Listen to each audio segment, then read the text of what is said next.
Chapter 41. Urgent Matters. Don't blame this girl if it's urgent. Just what's going on? Grand Concubine Yi feigned shock. The Empress only pretended not to hear as she continued to lecture Princess Changping. Since Qin Wangfei went out with the Duke of Qin, then you should find your imperial father and have him find him. It can't be that your imperial father can't find him, either. As the Empress spoke, she gave Grand Concubine Yi a meaningful look. Grand Imperial Concubine, don't you think so? One was using the Duke of Qin to threaten, while the other was using the Emperor to pressure others. Hearing this, everyone's hearts raced. Princess Changping, on the other hand, felt enlightened and surprised. Right. I'll go find Imperial Father. This time, he'll definitely help me. Grand Concubine Yi understood the Empress's personality. With her status, she'd never speak impulsively. If she dared to bring up the Emperor today, then it meant that Princess Changping's matters were serious. At the very least, she was confident that she could get the Emperor to show his face. Muhu, let's go. We'll find Imperial Father right away. Princess Changping was very agitated as she tugged at the Empress to leave. Now Grand Concubine Yi was anxious. If this was any other time, she wouldn't care so much. She'd just find an excuse to hand over Han Yunxi. But right now, Han Yunxi was locked up in the woodshed and about to starve to death. If news of this spread and her family's dirty linen was out in the open, where would she put her face? Grand Concubine Yi was about to speak when Murong Wanru spoke up. Esteemed Empress, Princess Changping, wait a moment. The Empress had long expected this and pulled Princess Changping to a stop. She always did her best to avoid bothering the Emperor with matters of the imperial harem. This was one of the biggest reasons why she was favored. Murong Wanru quickly stepped forward and bowed. Esteemed Empress, Princess Changping, Qin Wangfei actually came back last night. But Mu Fei just came back from the estate today and wasn't clear on the details.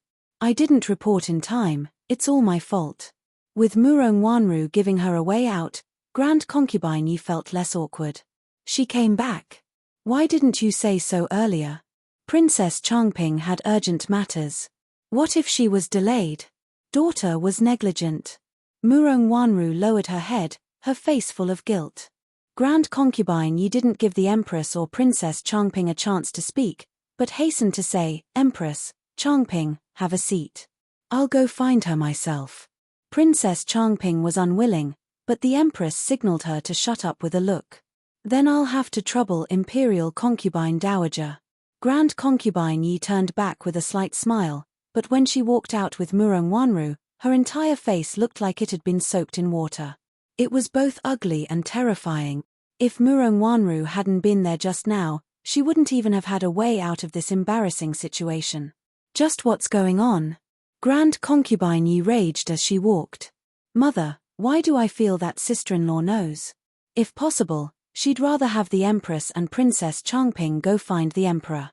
That way, she'd have time to make her move. But this way, the news of Han Yunxi's death would blow up. Then she'd be the one who'd have trouble sleeping and eating. Soon enough, they reached the woodshed.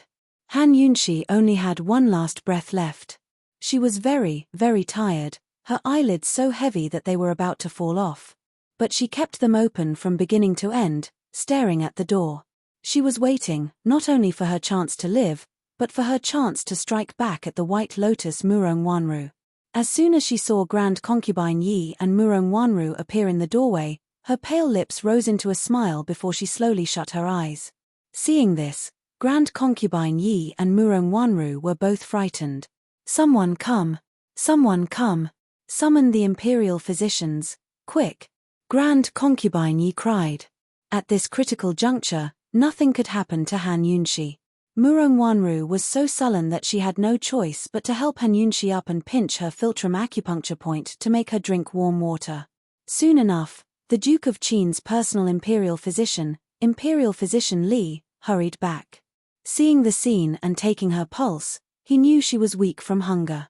He quickly took out some pills and had Murong Wanru feed Han Yunxi, then pressed on various acupuncture points on her hand. After a round of emergency treatment, they finally managed to wake her up. Grand concubine Yi exhaled in relief. She was going to punish Han Yunshi, but ended up with emergency treatment instead. Meanwhile, Murong Wanru's heart felt so stifled that she couldn't pretend to care. All she could do was remain silent. Han Yunshi's face was blank, but her eyes hid a shrewd light. Actually, she hadn't fainted, but had been watching them while they were trying to save her. Seeing her wake up, Imperial Physician Li quickly had Murong Wanru feed Han Yunshi some more sugar water. After a while, Han Yunshi finally recovered some strength. Grand Concubine Yi's heart finally settled as she asked, Han Yunshi, just what did Changping find you for? Han Yunshi shook her head as if she didn't have the strength to speak. Grand Concubine Yi was angry, but it wasn't good for her to lose her temper. She could only endure. Then can you see her now? Han Yunshi was so weak that she didn't even shake her head. Instead, she looked towards Imperial Physician Li. Imperial Physician Li was in a difficult position. Esteemed Imperial Concubine, if it's not urgent, then it's better to let esteemed Wang Fei rest and boil some millet porridge to eat. Urgent. Grand Concubine Yi shouted. No matter what method you use, make her regain her energy immediately. Esteemed Imperial Concubine, this official's abilities are limited. Imperial Physician Li was frightened. Lady Mother, how about I help sister-in-law to my room to lie down first, and then tell Her Majesty the Empress that sister-in-law caught a cold and fell ill. Let them condescend to come to my place. Murong Wanru suggested. Grand Concubine Yi could only agree. Hurry and take her there. Hurry, don't expose any flaws. Grand Concubine Yi was about to turn around when she shot Han Yunshi a warning look before leaving in a hurry. Sister-in-law, you've suffered these past few days. Come to my place. Murong Wanru's eyes flashed with calculations as a page boy carried Han Yunshi away. Murong Wanru lived in the orchid enclosure, a small garden-style courtyard near Grand Concubine Yi's peony courtyard.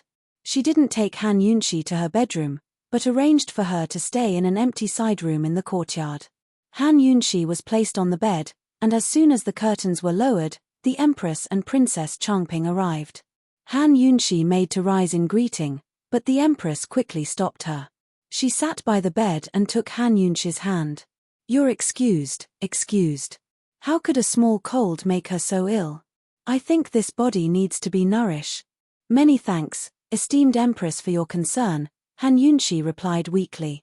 Princess Changping stood on one side, unable to resist calling out for her imperial aunt, but her tone was commanding. Imperial Aunt Qin, I have urgent matters. Hurry and come with me to the palace. Han Yunshi saw Grand Concubine Yi standing on one side with a gloomy expression. She looked very sullen. She didn't know why Grand Concubine Yi had been angered by this mother and son pair, but she knew her chance to turn things around had come. That ice-cold Duke of Qin was only here to repay a debt of gratitude.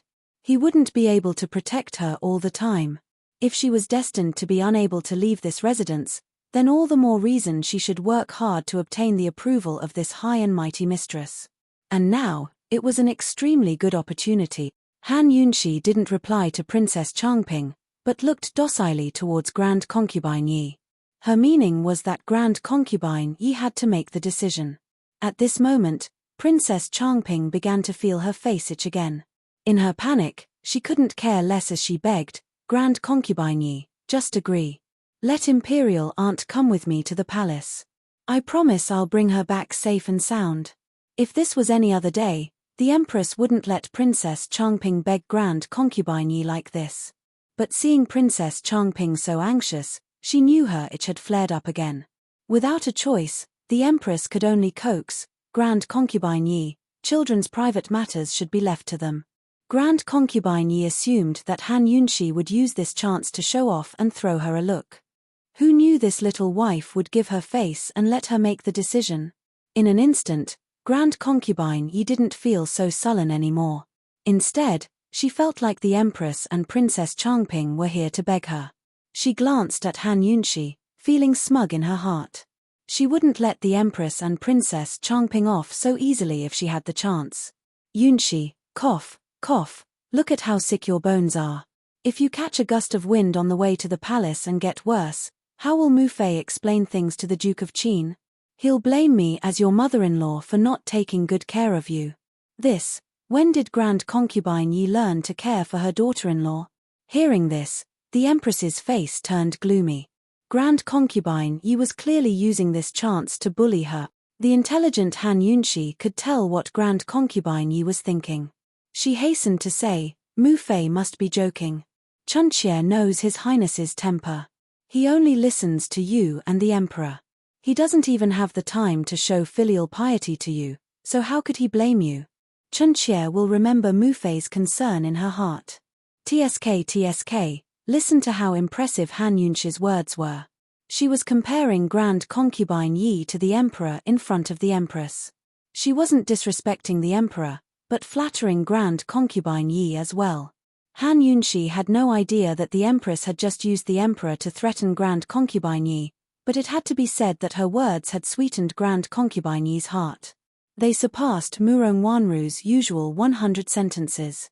On one side, Murong Wanru was flustered as she listened. What did Han Yunshi want to do? The Empress was so angry that she pursed her lips, unable to speak. Princess Changping didn't have time to listen to their tit-for-tat. Her words carried hidden meanings, and the itch on her face was unbearable. Grand Concubine Yi, if her illness gets worse, I'll take responsibility. Just let her come with me to the palace. Princess Changping was choked with sobs. But Grand Concubine Yi was slow and sluggish. She looked at Han Yunshi and sighed softly. Muhu. Princess Changping really cried as she tugged at the Empress's hand. Muhu, help me persuade her, quick. The Empress's chest was about to explode, but she had no choice but to speak up. Grand Concubine Yi, Changping really has urgent matters. We've prepared a carriage right outside the door to guarantee that Yunshi's illness won't worsen. When we get to the palace, Imperial Physician Ji Yu will be there too. Isn't it just right for him to take a look at Yunshi? Just let Yunshi go with them. It had to be said that Grand Concubine Yi really wasn't a kind soul. The Empress was already like this, but she still looked hesitant. Finally, Princess Changping burst into tears. Grand Concubine Yi, I'm begging you. I'm begging you. Very good. Grand Concubine Yi had been waiting for the word beg. Only then did she nod. Yunshi, just go with the Empress to the palace. Millimeter. Han Yunshi nodded obediently. The Empress immediately sent people to carry Han Yunshi out in a sedan chair. Before she got on, Grand Concubine Yi shot Han Yunshi a look, but Han Yunshi pretended not to see. She held the ginseng slice in her mouth as she thought, Grand Concubine Yi, Murong Wanru, just wait for me to come back. Chapter 42. As soon as the carriage left the Duke of Qin's estate, it stopped. The poison on Princess Changping's face had already flared up and was currently itching unbearably. As long as she left the estate, she would be fine. Even if she was by the roadside, she couldn't care less. With a lantern in one hand and a skirt in the other, she hurriedly entered Han Yunshi's carriage. Han Yunshi was currently dozing off. Seeing her enter, she subconsciously reached out to block the dazzling light. Your Highness, you. Before she could finish speaking, Princess Changping suddenly tore off her veiled bamboo hat, revealing a face full of poison. Because of her deathly pale complexion, she appeared abnormally frightening under the illumination of the lantern light. A ghost. Han Yunshi blurted out. Half of it was an act, the other half was true. She understood this poison, but she had never seen a real case. Han Yunshi, you dare call this princess a ghost? Princess Changping was furious. Did she really look like a ghost? Every imperial physician who had treated her had been frightened by her. She didn't even dare to look at herself in the mirror. No. Han Yunshi was extremely weak. She couldn't even shake her head and could only lie there, paralyzed.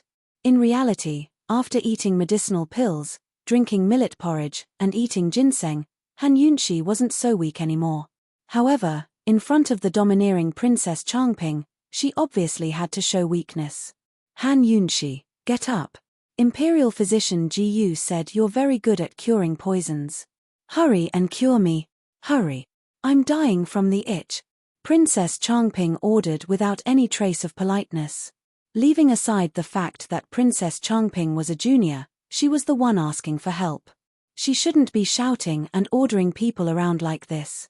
If she wasn't given a real lesson, she really wouldn't learn. Princess, Han Yunxi couldn't finish her sentence. Princess Changping was about to die from anxiety. Several times, her hands reached to her face, almost unable to resist scratching it. You what? Hurry up and help me take a look. As she spoke, she suddenly approached Han Yunxi and almost pressed her face against hers. If it were anyone else, they would have vomited already. However, Han Yunxi had seen poisons that were even more disgusting than this, so she was already immune to them. Princess, I don't have the strength. Finally, she finished her sentence. Look. Just take a look. How much strength do you need to take a look? Aren't you very powerful? Why? Can't you do it now? Princess Changping was as anxious as an ant on a hot pan. As she ordered, she clenched her fists, afraid that she wouldn't be able to control herself. Then, Princess, take. Han Yunxi was like a person on the verge of death. Hearing this, Princess Changping couldn't bear it any longer and roared, "What do you want to say?" Princess Changping didn't know that the more agitated she was, the more her adrenaline would surge. This kind of adrenaline would cause the poison on her face to flare up even faster. Bring the lantern closer so I can see clearly, Han Yunxi said slowly. Although she was angry, at this time, she would definitely do whatever Han Yunxi told her to do. She was extremely obedient and immediately brought the lantern closer. But who knew that when the light shone over, Han Yunxi didn't even look at Princess Changping's face. She suddenly closed her eyes and fainted. Princess Changping was unable to restrain her anger and screamed like a madwoman. How could it be like this? She raised the lantern and was about to smash it on Han Yunxi's face, but in the end, she held it back and endured it like she was enduring an itch. Han Yunxi was her last hope. Hearing this scream, the Empress, who was waiting outside, hurriedly asked, "Changping, what's wrong?" Princess Changping came out of the carriage and smashed the lantern on the ground. Finally, she burst into tears. She fainted. Woo, that slut actually fainted. Useless thing. As she cried, her hands unconsciously scratched her face. Seeing this, the Empress was frightened and immediately went forward to grab her hands. "Don't scratch. You'll ruin your face." A palace maid at the side hurriedly helped her put on the white veil bamboo hat, but who knew that Princess Changping would suddenly break free from the Empress's hands and flip over the hat, fiercely scratching her face. Heaven knows how itchy she was and how hard she scratched. Just this one scratch and her cheeks were already bleeding. Princess Changping didn't seem to feel the pain and continued scratching. The Empress was so frightened that her face turned pale. Someone, quickly stop her and grab her hands. The guards immediately rushed forward and pulled Princess Changping's hands away. "Let go of me. You've got guts. Let go. It's so itchy, let go. I order you to let go, I'm going to kill you." Princess Changping violently struggled, scaring the Empress into tears. Quickly tie her hands and cover her mouth. Although it was the middle of the night, they were currently on the main street. If they woke up the surrounding commoners and this matter spread, how would Princess Changping be able to face others in the future? Very quickly, Princess Changping's hands were tied and her mouth gagged. The Empress looked towards Han Yunxi's carriage, hatred flashing through her red eyes. "Han Yunxi, if it weren't for you, Changping wouldn't have gone to the justice courts and wouldn't have been poisoned. You better make sure that Changping's face is safe. Otherwise, this consort and the Empress Dowager definitely won't let you off." After bringing Princess Changping back to her own carriage, the group hurried back to the imperial palace. The horses galloped, but the spacious and comfortable carriage wasn't bumpy at all. Han Yunxi lazily reclined, her eyes closed, but a happy smile appeared on her lips. Those who came out to make a living all had to pay. Those who came out to make a living weren't afraid. When they returned to the palace, the east was already bright. Princess Changping was completely exhausted. The poison seemed to have passed and she had already fainted. Han Yunxi was sent to Princess Changping's Anping Palace. She was half asleep and half awake, allowing the palace maids to place her on a warm bed. Very quickly, the Empress and Imperial physician Ji came over. She caught a cold and is very weak. She fainted on the way here. The Empress explained the general situation. Ji Beiyu didn't say anything. He just sat by the bed and took Han Yunxi's pulse through the curtains. Ji Beiyu was a divine doctor. He knew Han Yunxi's situation with a single pulse. This was caused by starvation. It wasn't an illness, but she was weak and didn't have enough strength. Fortunately, she had already been rescued, so the problem wasn't too big. She was currently recovering, so she shouldn't be as weak as the Empress said. Ji Beiyue's clear black eyes flashed with interest. He stood up. Reporting to the Empress, this is a severe cold. The Wang Fei's body is very weak and needs to be properly nurtured. If we forcefully wake her up to have her treat the princess, this official is afraid. What? The Empress quickly asked. Since they were already in the palace, she didn't care how Han Yunxi's body was. As long as she could treat Changping's illness, even if she had to draw Han Yunxi's blood, she would still agree. This official is afraid that not only will the Wang Fei not be able to treat Princess Changping's illness, she won't even be able to protect her own life. Ji Beiyu was clearly exaggerating. But how could the Empress understand this? Hearing this situation, she became nervous. If it was like this, Changping's face wouldn't be preserved. She wouldn't be able to pay for Han Yunxi's life. If she had known earlier, she would have persuaded Changping to stay in the Duke of Qin's manor. If she was laughed at, then so be it. It was better than being responsible for Han Yunxi's life. The Empress took a deep breath. Then let's save her first. How long will it take for her to recover? 1 or 2 days. It's just that Princess Changping will have to suffer a bit. Ji Beiyu honestly replied. The Empress frowned. She was so depressed that she couldn't speak. Unfortunately, she had no other choice. She could only instruct Ji Beiyu, use the best medicine. You must let Qin Wang Fei recover as soon as possible. Understood. This official understands. Ji Beiyu nodded. This official will go write up the prescription now. Ji Beiyu left. The Empress went to see Princess Changping, leaving behind a palace maid to watch over her. Han Yunxi was so happy that she almost laughed out loud. Who knew what Ji Beiyu would use this opportunity to give her to nurse her body back to health? Although 1 or 2 days wasn't enough to completely recover, getting off the bed and moving around wouldn't harm her body. Ji Beiyu was truly a thoughtful and intelligent person. Just as Han Yunxi expected, Ji Beiyu prepared an extremely expensive prescription for warming and nourishing her body. Han Yunxi really wanted to eat a big meal, but a starving person couldn't overeat. If it was light, it would cause indigestion, and if it was heavy, it would cause her to die. Ji Beiyue's prescription not only nourished her body in the most gentle way, it also reduced her intense appetite. With the warm man's medicine and sufficient sleep, Han Yunxi was full of energy after 2 days. However, Princess Changping was miserable. In these 2 days, the poison had flared up 3 times. Each time, it was heart-wrenching, making her want to kill herself. Han Yunxi got off the bed, but Princess Changping was lying down. Her hands and feet were all tied up to prevent her from harming herself. The Empress sat by the bed and tried to persuade her. Princess Changping couldn't listen anymore and muttered, "Where's that slut Han Yunxi? She's not going to save me, is she? Muhu, bring her here. She must be faking it. She must want to see me poisoned to death. It's all because of her. It's all her fault. If it wasn't for her, I wouldn't have gone to the prisons. Sob sob, Muhu, she's the one who harmed me. Muhu, let me go.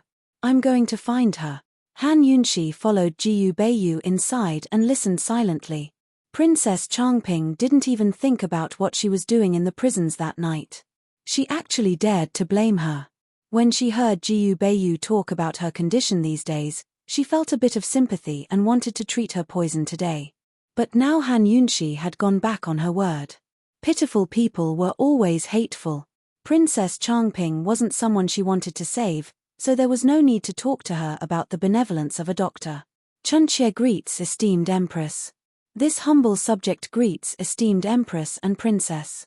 Han Yunshi and Imperial Physician Ji Yu bowed through the curtains. The Empress hastily had them rise and spoke kindly. Yunshi, hurry and come in. Changping's been waiting for you for a long time. Princess Changping had already stopped making noise, but her phoenix eyes were glaring fiercely at Han Yunshi. Han Yunshi sat down by the bed and said mildly, "It's too dark. Bring the lantern over." A court lady quickly shone the lantern over. The strong light made Princess Changping blink, but she still stubbornly stared at Han Yunshi. Han Yunshi said mildly, "Changping, close your eyes. Let me see if there's any poison on your eyelids." At these words, Princess Changping immediately shut her eyes. Her frightened expression made Han Yunshi feel disdain. What was this girl being so stubborn for? If she had the skills, then keep glaring at her. Han Yunshi carefully examined her face and secretly activated a scanning system to determine the spread of the poison and whether it had changed. Afterwards, she checked the condition of her legs. Princess Changping was lucky that the poison hadn't spread much and hadn't changed. Seeing Han Yunshi finish her examination, the Empress quickly asked, "How is it? Is it poison? What kind of poison is it? Can it be treated?" Princess Changping finally realized that the examination was over. She opened her eyes and ordered arrogantly, "Han Yunshi, what are you dawdling for? Hurry up and say it." Chapter 43. Faced with Princess Changping's cries, Han Yunshi brought out the most professional qualities of a doctor and didn't quibble.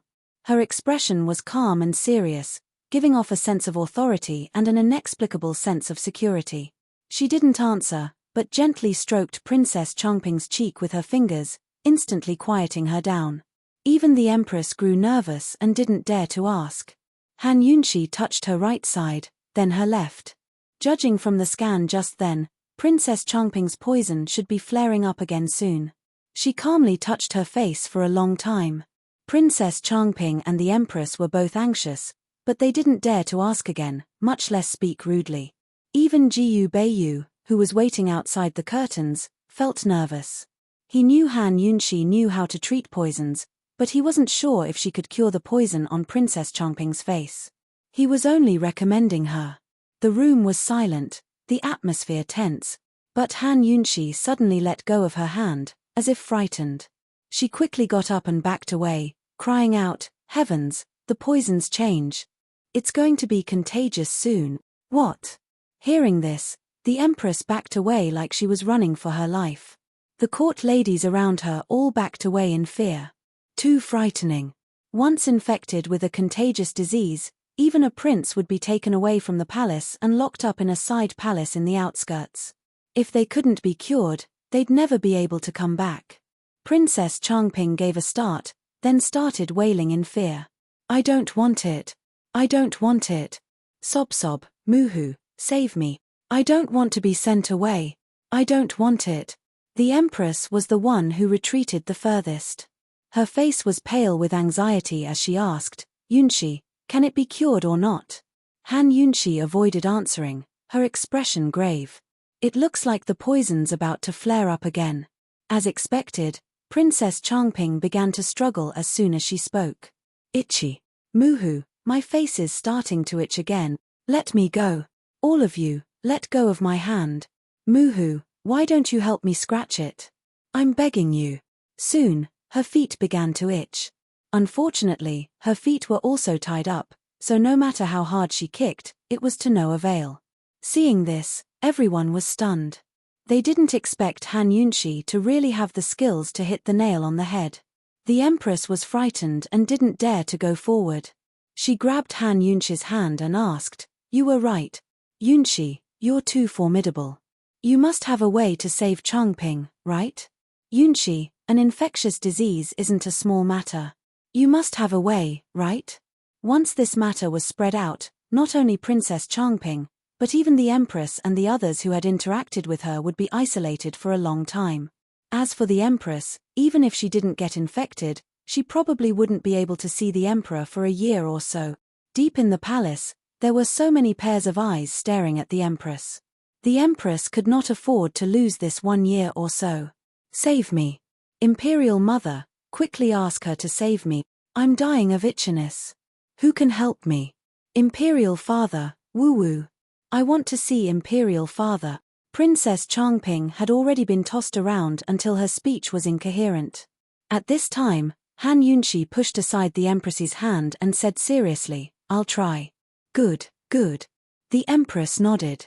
Han Yunxi walked over and sat down by Princess Changping's side. Seeing this, everyone grew nervous and stared at her.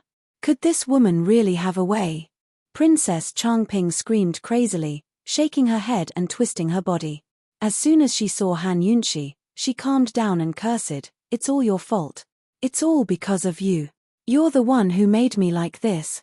I'm warning you, if you can't save me, my imperial mother won't let you off. Changping. The Empress said sternly.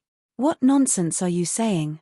She was about to apologize to Han Yunxi when Han Yunxi raised a hand to silence her.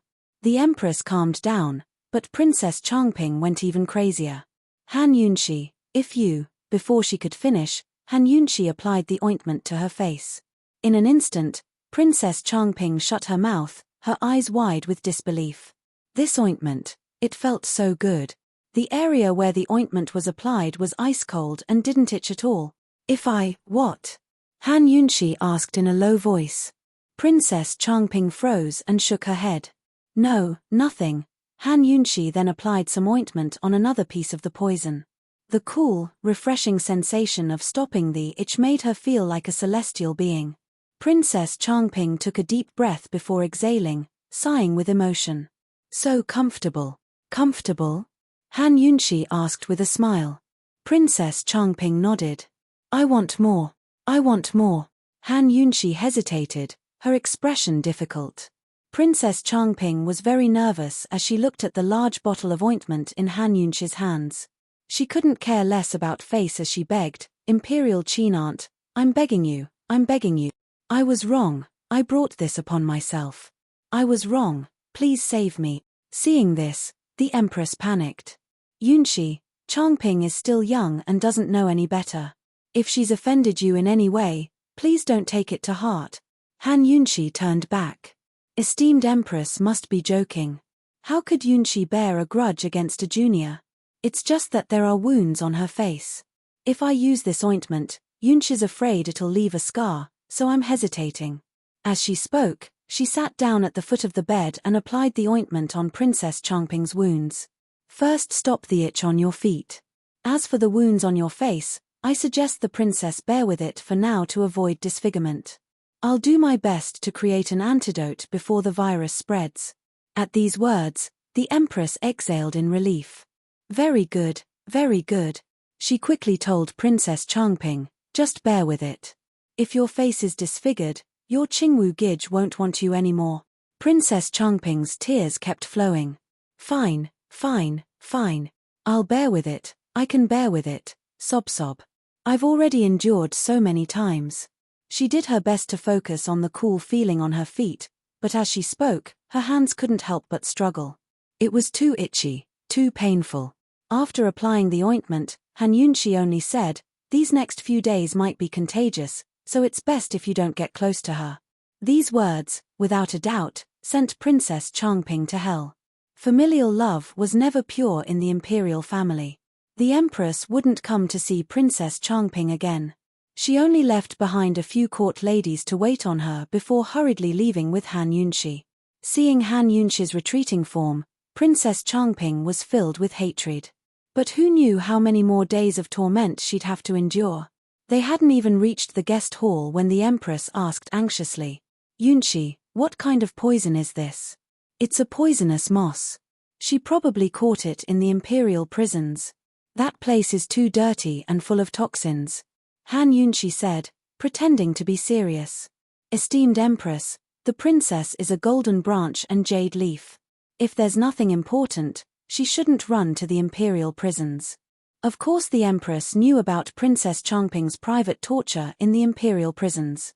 At this moment, faced with Han Yunxi's ridicule, her face turned red. She was both embarrassed and angry, but she had no choice but to grit her teeth and endure. Jiyu Beiyu snuck a peek at Han Yunxi from the side, a smile rising on his lips. This woman really didn't suffer any losses. What was owed to her had to be returned.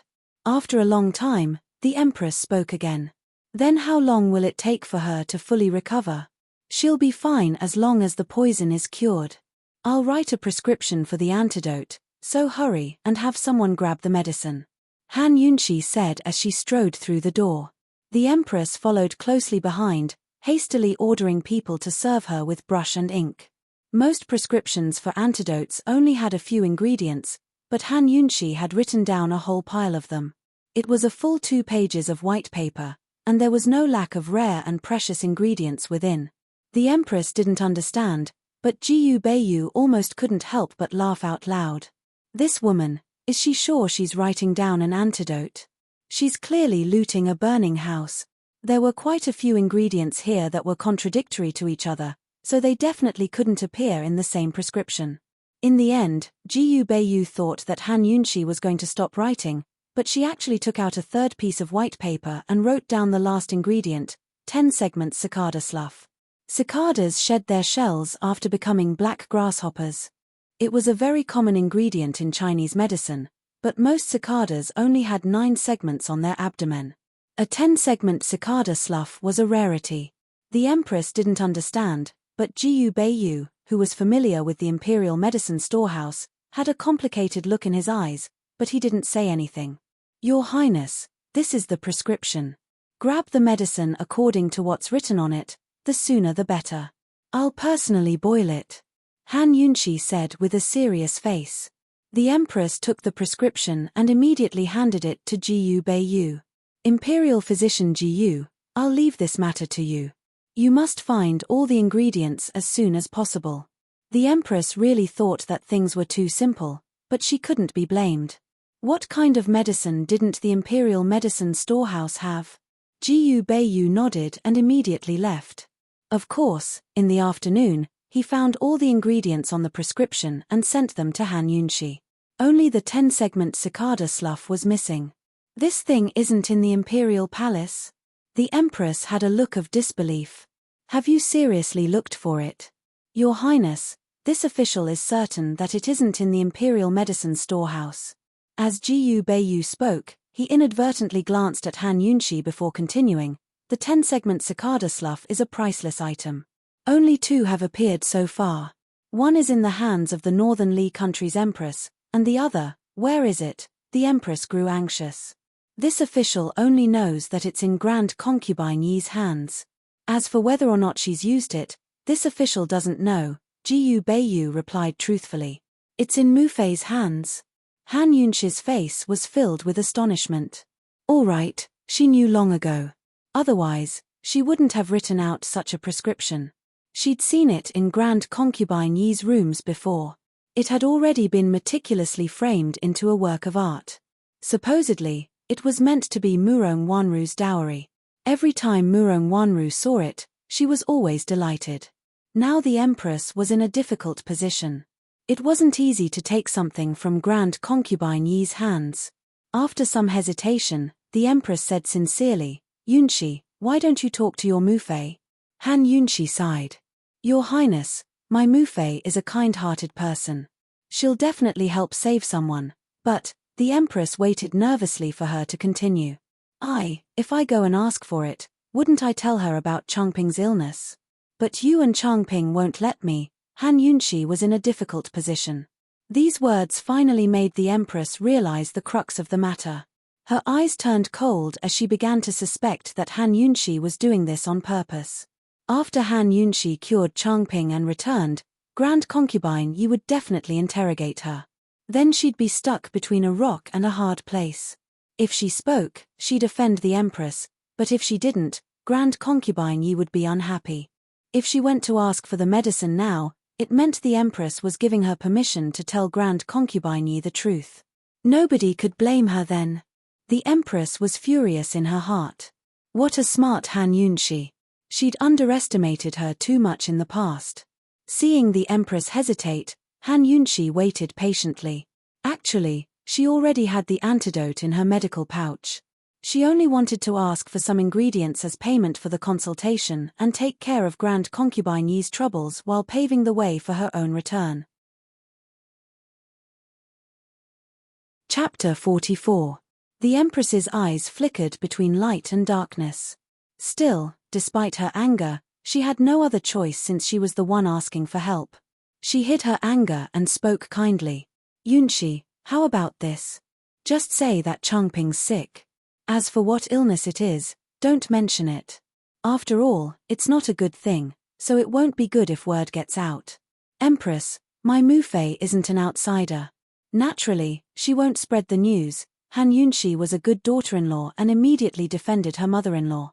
The Empress nodded and coaxed, of course, but Changping's illness is contagious, and it's on her face.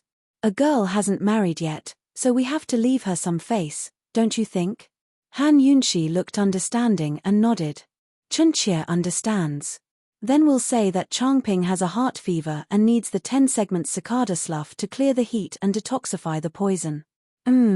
Just say it like that. You should make a trip yourself. The Empress probed. She'd already yielded so far, so there was no way she'd lower her face to beg Grand Concubine Yi. That would be too sullen. If Han Yunshi went, then there'd be no point in her doing this. She wouldn't go, but said, I still have to watch over the princess in case the poison becomes contagious. Esteemed Empress, there's no time to lose. You should find someone to go in my place. The Empress grew nervous again at the mention of contagious poison. Without a choice, she could only push the matter to Jiyu Beiyu. Jiyu Beiyu didn't express any opinions, but respectfully agreed.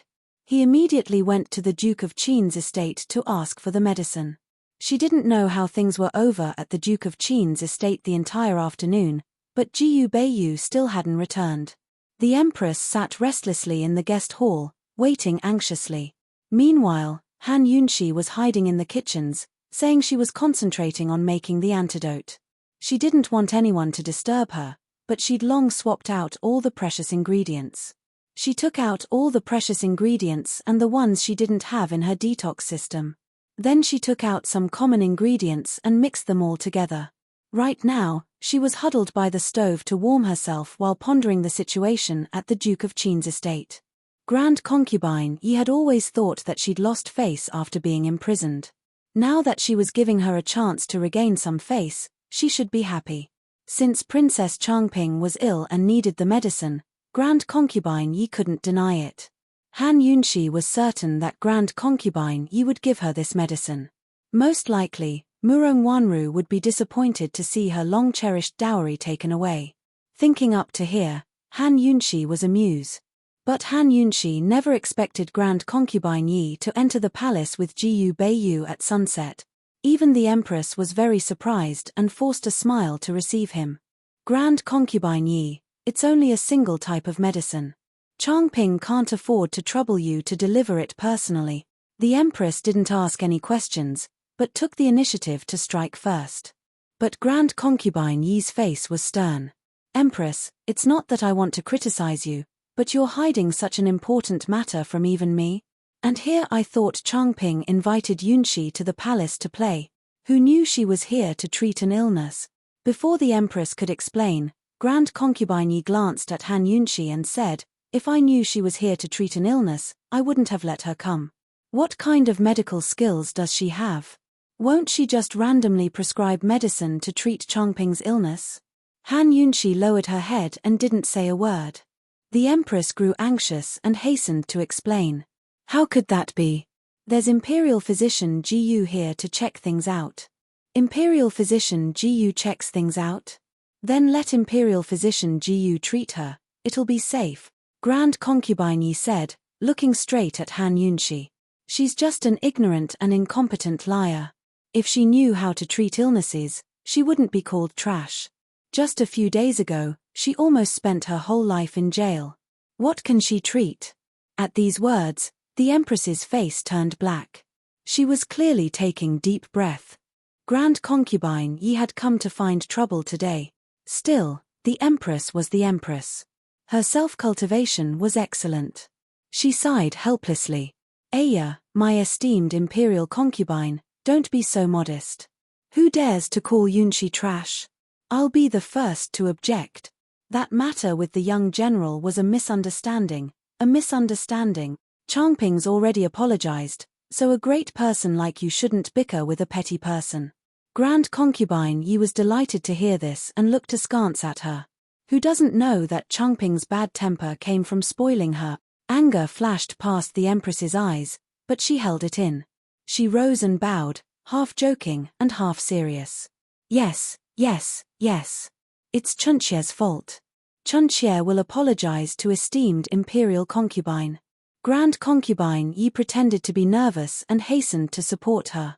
I can't accept it. I was just joking. Which elder doesn't dote on a child? Take our family's Yunshi for example. I still spoil her every day. Hearing the two women in the palace exchange false affections, Han Yunshi and Jiyu Beiyu both felt goosebumps rise on their skin as they looked at each other in silence. Still, Han Yunshi knew that her days back home wouldn't be as hard as before. Grand concubine Yi was enjoying herself to her heart's content. She had the mood and time to pretend, but the Empress didn't. She was worried about Princess Changping's infection period and didn't want to waste a second. Grand concubine Yi, Yunshi's medical skills don't lose to imperial physician Gu's. I don't know what rumors are spreading outside to call her trash. As I see it, the Empress Dowager is right. The Duke of Qin married Yunshi and picked up a big bargain, the Empress said seriously. If this was the past, Grand concubine Yi would find these words ironic, but now she felt comfortable listening to them. She originally thought that there was something fishy about Han Yunshi curing the young general, but after imperial physician Ji Yu came to explain the situation in the afternoon, she was stunned. She never expected Han Yunshi's medical skills to be so good. Now it looked like the Empress Dowager regretted forcing the Duke of Qin to marry Han Yunshi. The Empress apologized and said good things, making Grand concubine Yi feel comfortable in her heart. She'd fought with the Empress Dowager for so many years, but it had been a long time since she'd felt so satisfied. Thus, she easily took out the 10-section cicada slough. She didn't give it to the Empress, but personally handed it to Han Yunshi with a kind tone. Yunshi, you have to be careful. I'll leave Princess Changping to you. Han Yunshi rose to accept it. Mufei, don't worry. Chunxie understands. Chunxie will go boil the medicine right away. Esteemed Wang Fei, this official will be your assistant. Jiyu Beiyu hastened to say. He knew Han Yunshi's prescription was fake and was curious to know what the real antidote was. The head imperial physician was going to be Han Yunshi's assistant. Grand concubine Yi was even happier as she chuckled. Imperial physician Ji Yu, go. Hurry and go. But halfway there, Han Yunshi dismissed Jiyu Beiyu with a single sentence. Imperial physician Ji Yu, why don't you go take a look at Princess Changping's? Jiyu Beiyu knew she didn't want him to follow. He hesitated, wanting to say something, but chose to remain silent in the end. With a smile, he said, this official obeys. But before he could leave, Han Yunshi turned back with a smile like a flower. Jiyu Beiyu, thanks. So speaking, she turned and left, leaving Jiyu Beiyu stunned. After a while, he helplessly shook his head, his smiling eyes as gentle as an April spring breeze. Han Yunshi went to the kitchens and took care of all the medicine she'd boiled before taking out the antidote from her medical pouch and boiling it into a decoction before personally carrying it out. The Empress and Grand Concubine Yi were both waiting by Princess Changping's door. Seeing Han Yunshi personally bring the medicine over, the Empress rejoiced. This is the medicine, right? Exactly, Han Yunshi nodded. The Empress personally opened the door, but didn't enter. She even stopped Grand Concubine Yi from entering. Esteemed Imperial Concubine, it smells of medicine inside. Changping's afraid of the wind and hasn't opened the windows in days. It's better if we wait outside. Grand Concubine Yi was a clean freak. Now that she smelled something wrong, she hesitated. That's fine too. Imperial physician Ji Yu naturally followed them inside, leaving the Empress and Grand Concubine Yi outside. Although it was said to be curable, whether it was cured or not would depend on the final results. The Empress was very nervous, so was Grand Concubine Yi, who'd come all the way to the palace to show off her arrogance. But they ended up waiting for an hour before the Empress couldn't sit still any longer. Someone come, go inside and see what's going on. Grand Concubine Yi furrowed her brows, thinking to herself, Han Yunshi, Han Yunshi. I came here today to gain face. If you make me lose face in the palace, I won't just starve you for a few days and nights when I get back. The court lady was afraid of being infected, but had no choice but to enter the room. Unexpectedly, the door opened from the inside just as she was about to enter. It was Jiyu Beiyu who opened the door with Han Yunshi behind him. Very soon, they saw the windows on both sides open as well. The Empress and Grand Concubine Yi rose at the same time, speaking at the same time. How is it? The medicine has cured the illness. It's just that the princess has been tired out these past few days and her body is very weak. She needs time to nurse herself back to health, Han Yunshi replied calmly. Really? The Empress's face was incredulous. Really, it's all better? Actually, she wanted to ask if it was still contagious. This was just Han Yunshi's mischievous prank. She nodded and said, Esteemed Empress, Changping must really want to see you. You should hurry inside. With Han Yunshi's words, the Empress's heart finally settled back down. Without a word, she entered the room. Grand Concubine Yi felt that something was off, but she couldn't put her finger on it. She hurried inside as well. Inside the room, Princess Changping's hands and feet had already been freed. Although her body was weak, her mind was abnormally excited. She was ordering a servant girl to bring her a mirror. Although her skin was rougher than before and there were scars on both sides of her face, it was still better than having a face full of poison. Although Imperial Physician Jiyu and Han Yunshi had both said that the scars on her face would take a few months to disappear, she was so excited that she didn't care about such details. Her face was healed and wouldn't be disfigured. She wouldn't infect others. Princess Changping didn't want to admit it, but it had to be said that Han Yunshi had saved her face for a lifetime. The Empress hurried back and covered her mouth in shock at the sight of Princess Changping's face. Heavens, it was true. All the imperial physicians and famous poison doctors couldn't treat her illness, but Han Yunshi's bowl of medicine had cured her, and the effects had been so quick. The Empress sat down and looked at her daughter's white face, so moved that she couldn't speak. But Grand Concubine Yi was puzzled. Changping, you caught a fever. How did you injure your face? Wasn't it because she couldn't take it and scratched herself? The Empress hastened to find an excuse. Princess Changping was completely immersed in her joy as she stared fixedly at the mirror. She didn't pay attention to anyone who spoke. What? Yunshi didn't treat her while you were at it? Grand Concubine Yi asked doubtfully. At this moment, the mama on the side spoke up. To reply esteemed imperial concubine, Qin Wangfei prescribed some medicine for external use. She said it'd take a few months for her to fully recover. Grand Concubine Yi was very satisfied as she smiled. That's good. Hey, Changping, it's your good fortune to have such an imperial aunt. Chapter 45. Good fortune? Princess Changping looked over and was about to speak when the Empress stopped her. Isn't that so? This is all thanks to Grand Imperial Concubine's medicine. Chunxie will definitely report this to the Empress Dowager and have her prepare a large gift to thank you both. The Empress didn't dare let the Empress Dowager know about this, but she knew that Grand Concubine Yi wouldn't leave unless she did. This time, she'd had enough. Once Changping recovered, she really didn't want to see Grand Concubine Yi and Han Yunshi again. Grand Concubine Yi was flushed with success as she beamed from ear to ear. You're too polite, too polite. No need. Yunshi was even bestowed to the Duke of Qin's estate by the Empress Dowager. Han Yunshi explained a few more things to take note of before returning to the estate with Grand Concubine Yi.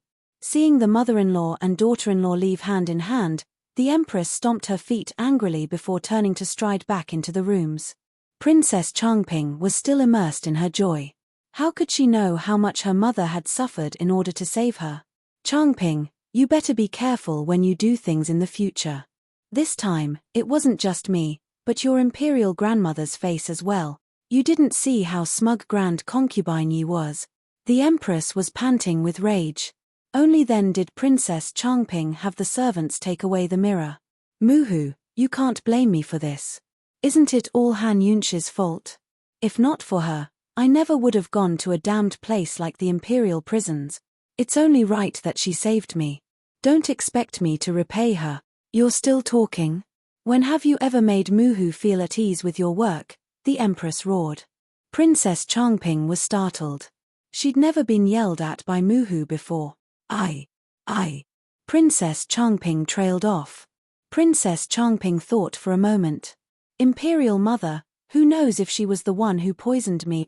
I've long suspected that she was the one who poisoned Qingwu Gij as well. Otherwise, how could a good-for-nothing like her suddenly become so powerful?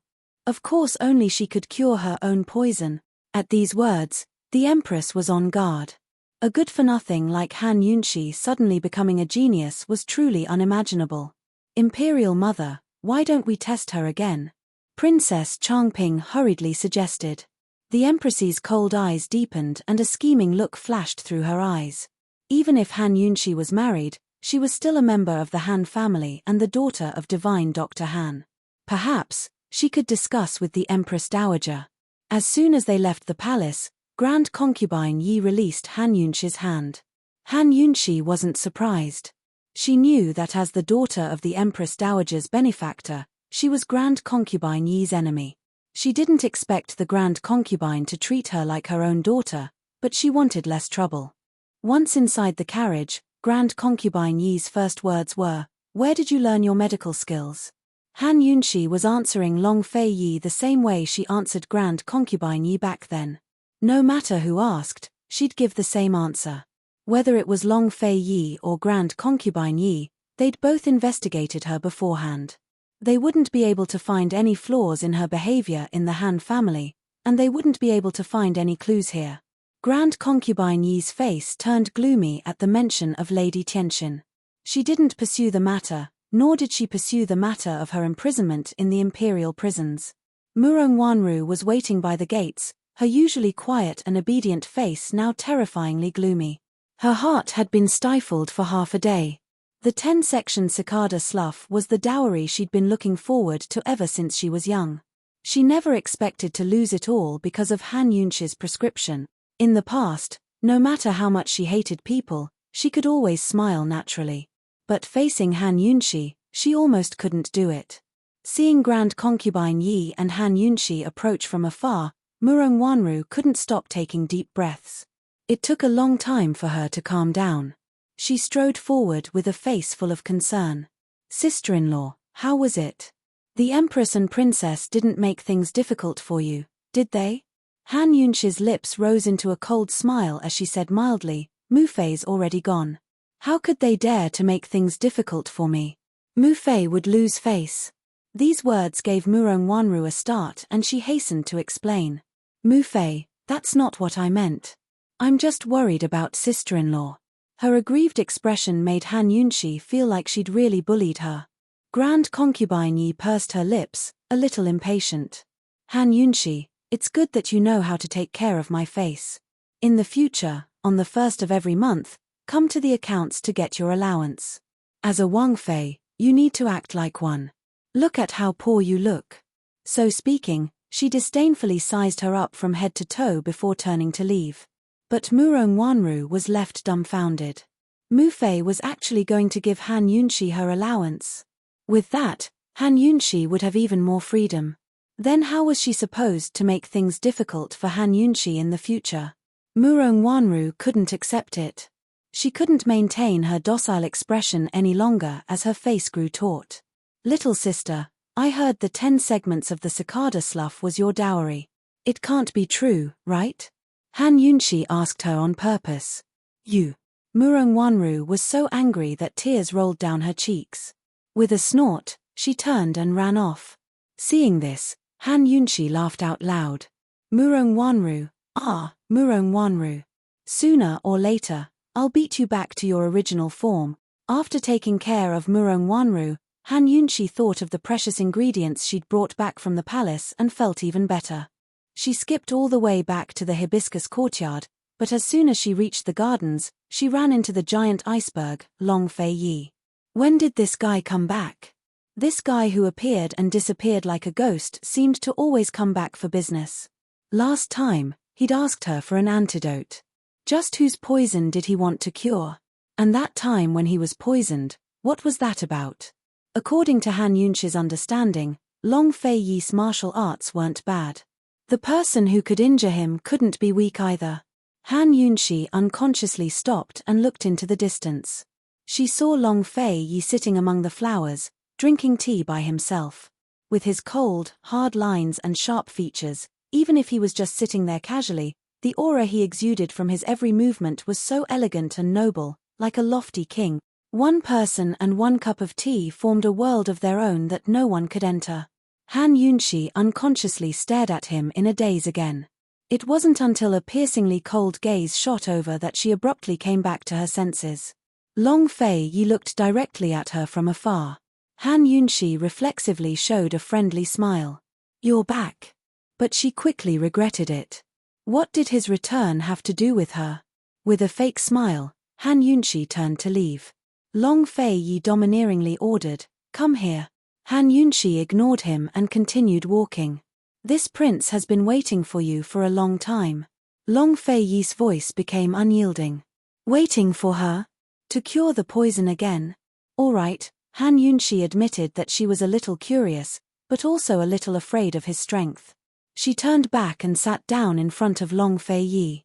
Long Fei Yi opened his mouth and asked, "Princess Changping's matter has been resolved?" He knew. "Your Highness's information is really fast," Han Yunxi said. Long Fei Yi didn't pursue the matter and indifferently said, "Rest early. Come out with me early tomorrow morning." This guy wanted to take her out. To do what?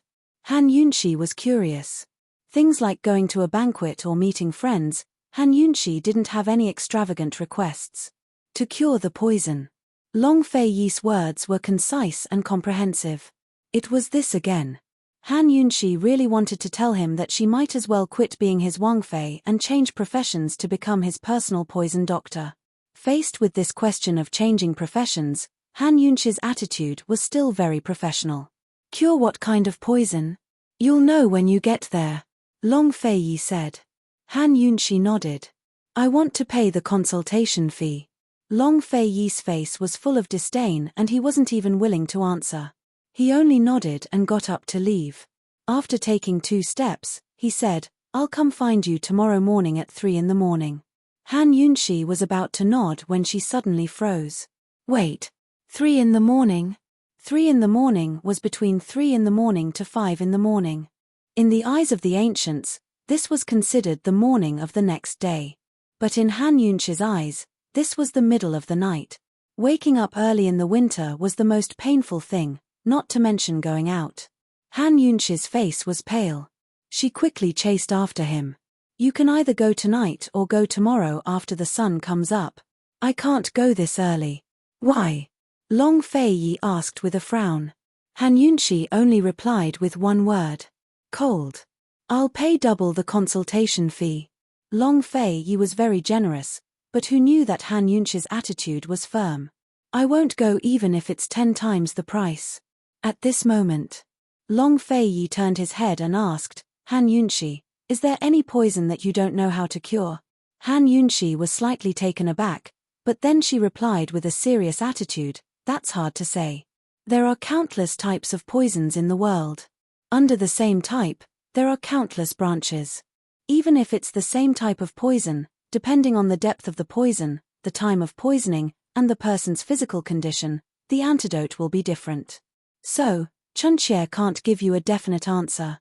Long Fei Yi listened attentively, then asked again, "What if it's not a person poisoned? Is it an animal poisoned?" Han Yunxi was puzzled. The first thing that came to mind was this guy's horse. Otherwise, what other animal could he keep? But, to save his horse, he didn't have to go out in the middle of the night, did he? Unexpectedly, Long Fei Yi didn't answer, but said indifferently, "You'll know when you go. Rest early. I'll come and find you at 3 in the morning." With that, he left. Han Yunxi chased after him for a few steps, but couldn't catch up. "Hey, what's going on?" What was it that was poisoned? Tell me clearly. If you don't tell me, I'm really not going. No matter how Han Yunxi threatened him, Long Fei Yi didn't look back. Soon, his figure was submerged in the bushes. Han Yunxi was stunned on the spot. She was depressed. What kind of poison was it? What kind of inhuman thing was poisoned? Did he have to keep her in suspense like this? Did she want to go or not? As a senior poison doctor, she had a very strong professional curiosity. In the modern era, she had studied almost all the poisonous bacteria that she could get her hands on. Now that she was in the ancient era, she had a childlike desire to know more about the poisonous bacteria and toxins that were extinct in the modern era. Long Feiye was being so mysterious. Just what was going on?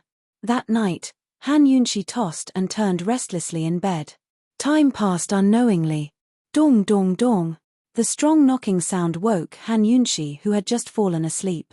Looking at the hourglass, it was 3 a.m. Han Yunxi wore the thickest clothes in the wardrobe, but it still couldn't warm her up. As soon as the door opened, Long Feiye's lofty, mountain-like body blocked most of it.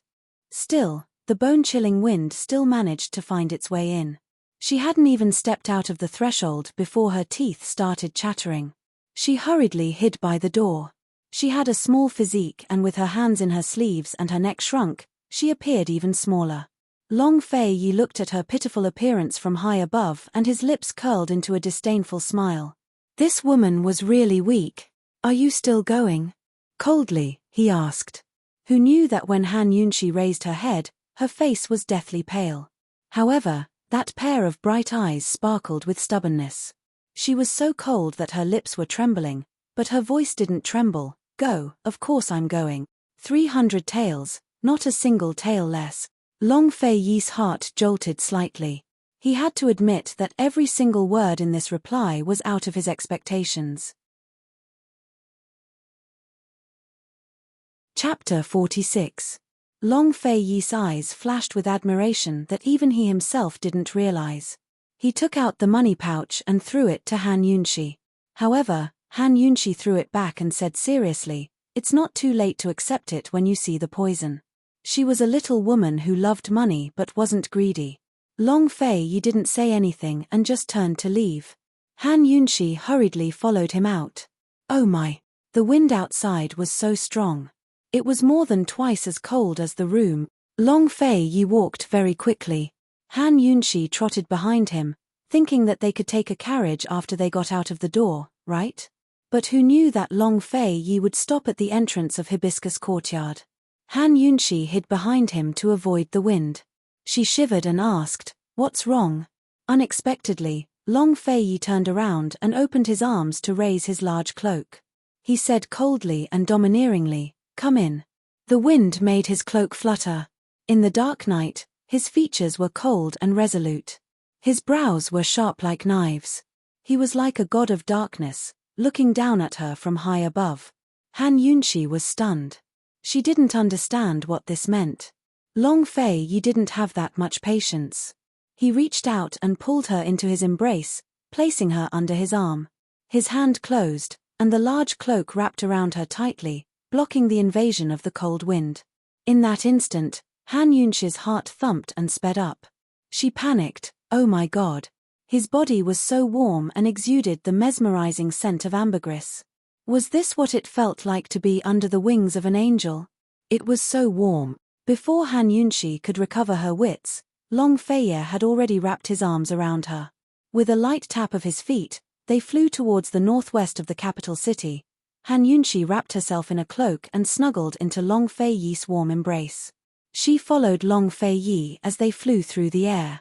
Their speed was even faster than riding a horse. In the dark night, other than the occasional flickering lights, she couldn't see anything clearly. She didn't know where he was taking her, but she was very relieved.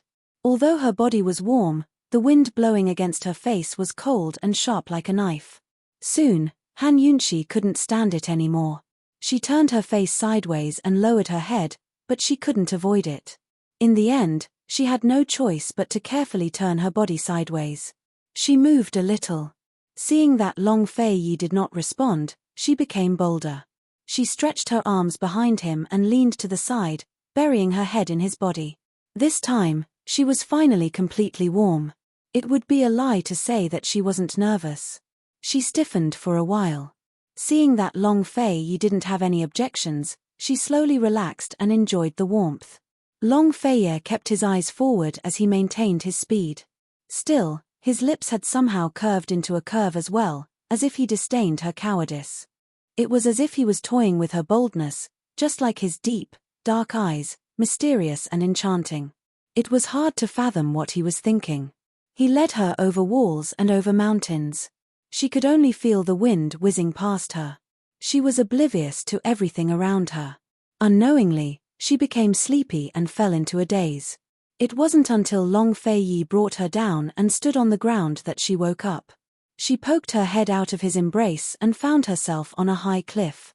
It was early in the morning. Long Fei Yi looked down. "You can let go now." Ah! She was stunned. Only then did she realize that this guy had let go of her a long time ago. Her hands had hugged his waist from behind. Han Yunxi blushed. As if she had been electrocuted, she hurriedly retracted her arms and struggled out of his wide cloak. The moment she left his protection, the cold attacked her from all directions. However, Han Yunxi still felt that her face was very, very hot. She didn't look at him and tried her best to ignore the awkwardness. She said mildly, "What are we doing here?" Long Fei Yi looked at the sky and said, "Wait for another 15 minutes. Strange. Why did this guy bring her here? Wasn't he here to cure the poison? Would someone come in another 15 minutes? Han Yunxi didn't ask any more questions. She looked around and realized that there were towering mountains and precipitous ridges around her. She couldn't tell where she was, and below the cliff was an abyss. The morning fog hadn't dispersed yet, so she couldn't see the bottom. The sun had already risen, and the white sky was dyed golden. It was a spectacular sight. Han Yunxi hadn't seen the sunrise in a long time. She was lost in thought when a beeping sound suddenly sounded in her mind. Poison. Judging from the rhythm and volume of the beeping sound, this poison wasn't ordinary. It was very large. Han Yunxi was alert. She turned to look at Long Fei Yi, who was also watching the sunrise. "There's poison nearby. What's going on?" Long Fei Yi was a little surprised. "How did you know? This poison is very strange. Tell me what's going on." Han Yunxi was serious. At this moment, Long Fei Yi looked down at the abyss. This abyss is filled with poisonous fog all year round. It sinks to the bottom of the abyss at night and floats up when the sun rises. Han Yunxi was very surprised. She didn't expect that it wasn't humans or animals that were poisoned, but the air. "Do you want to go down?" Han Yunxi asked. "There's a spy from the northern Li country hiding below. He's good at using poison." Long Fei Yi said lightly. "So that's how it was. He came to capture people, but he was blocked by the poisonous fog and couldn't go down." Han Yunxi watched the white fog slowly rising. Her beautiful eyebrows slowly knitted together. It seemed that things weren't as Long Fei Yi thought. "Can you do it?" Long Fei Yi asked. At this moment, a quarter of an hour was up. She saw a cloud of black gas faintly appear in the white fog. The alarm in Han Yunxi's head reached the highest level. However, very quickly, the black gas drifted back into the valley and disappeared. "See, this cloud of black gas is the most poisonous," Long Fei Yi said lightly. Unexpectedly, Han Yunxi said, "This isn't poisonous fog." The poisonous fog that Long Fei Yi spoke of was actually miasma. It was the foul air of the mountains and forests, appearing at the end of spring and disappearing at the end of autumn. If there wasn't enough temperature, miasma wouldn't form. Now that it was winter, even the places where the sun shone on the mountaintop were freezing to death, to say nothing of the shady valley. "Then what is it?" Long Fei Yi was alarmed. He had once sent a group of elite soldiers down there, but half of them died before they could find the person. Those who escaped said there was miasma down there, so it wasn't long before they all died of poison. The spy hiding in the valley held important military secrets of Tianing country in his hands. If he escaped, the consequences would be unthinkable. He'd already chased after him for more than a month. Last time, He'd been poisoned because of that spy. This spy was very treacherous. He'd waited until the last moment to use his poison skills. Before that, no one knew he could use poison. Long Fei Yi had chased him all the way here, but the spy had hidden himself in the sealed valley and hadn't come out again. It should be a poisonous mosquito swarm. Han Yunxi was surprised as well. She hadn't expected to run into something like this. Many ancient texts had recorded that when a cloud of miasma floated past, people would die of poison. This cloud of miasma was then called miasma. But in reality, that black cloud of miasma wasn't real miasma, but a large number of mosquitoes flying together. The ancients mistook it for miasma. These mosquitoes carried the bacteria of malignant malaria. If humans and animals were bitten by them, they'd be infected and die quickly. It was like being poisoned. Under these conditions, it was impossible for a poisonous miasma to form, but it was very possible that there was a swarm of poisonous mosquitoes hidden in the valley fog. Poisonous mosquito swarm? This was the first time Long Fei Yi had heard of this term. The white fog isn't poisonous. That cloud of black miasma is the poisonous mosquito swarm.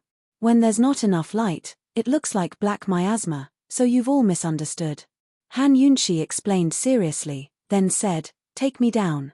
I have to get close to that cloud of black miasma to know what kind of poisonous mosquito it is." In modern times, there were countless types of poisonous mosquitoes, not to mention in ancient times. Many of them had not gone extinct, so there were definitely more of them than in modern times.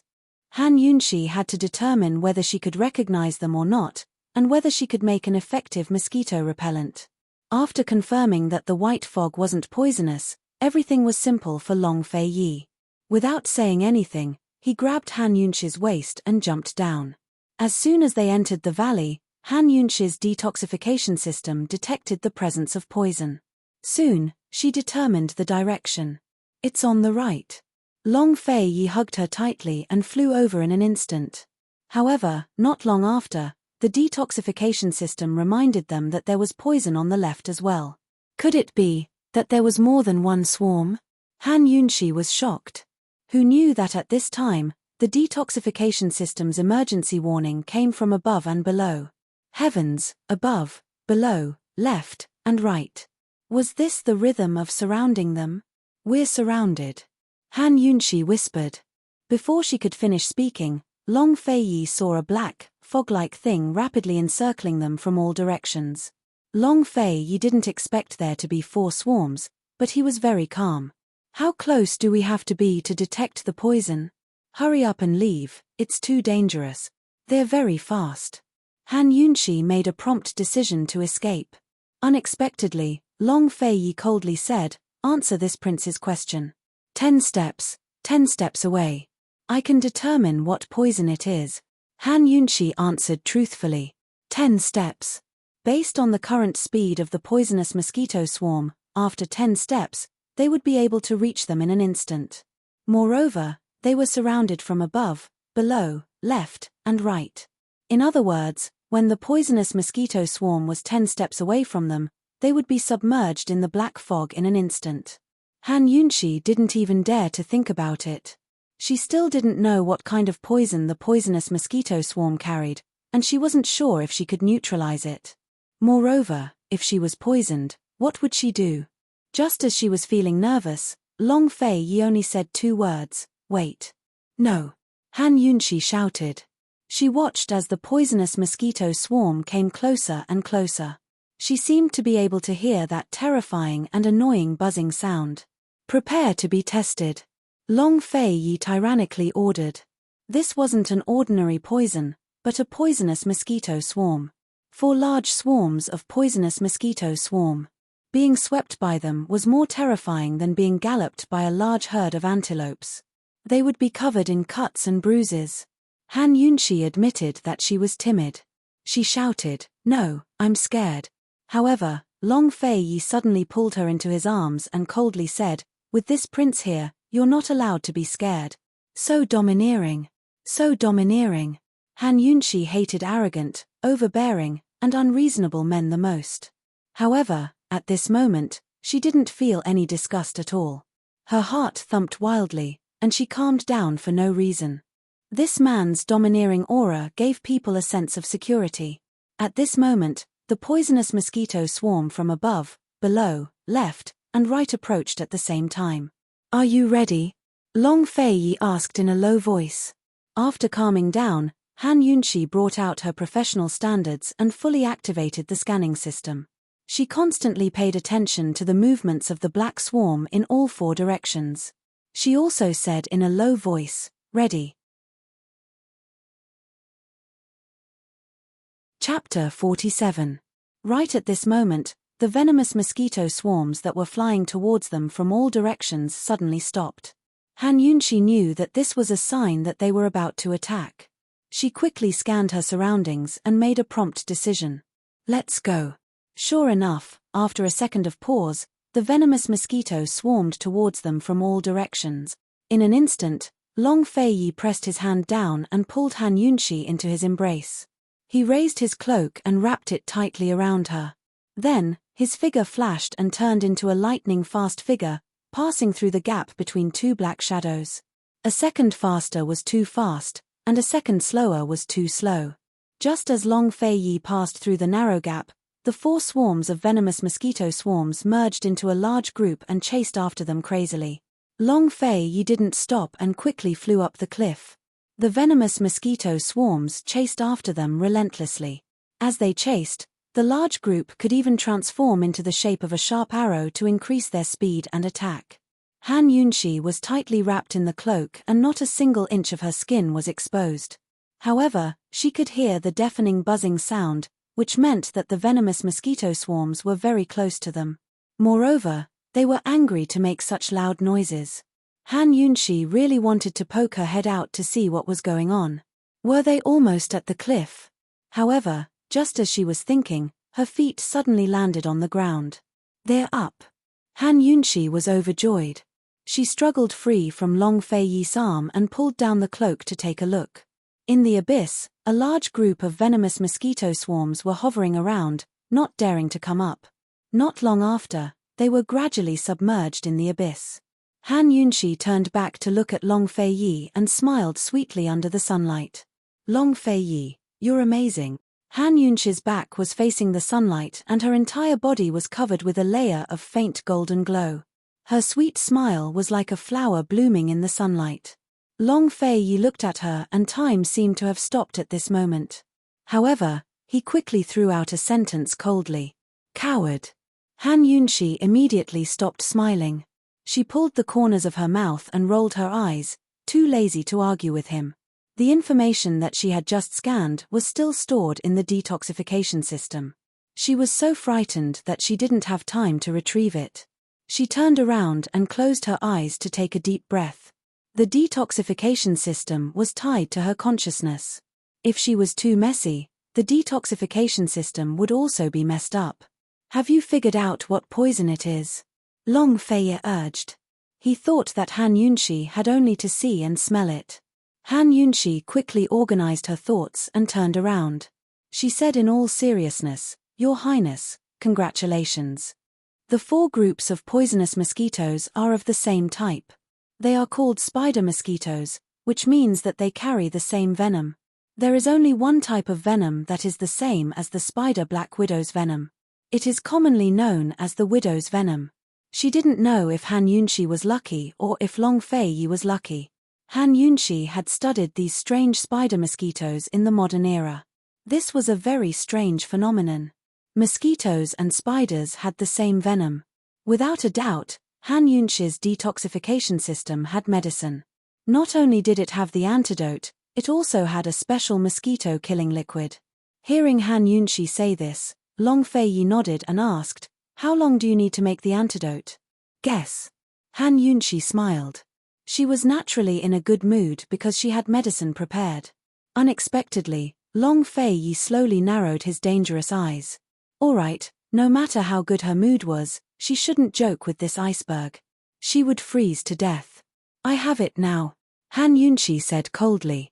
Seeing Long Fei raise his eyebrows in disbelief, she snorted lightly and took out 2 bottles of spray medicine and a box of antidote from her medical bag. Long Fei looked at this strange thing.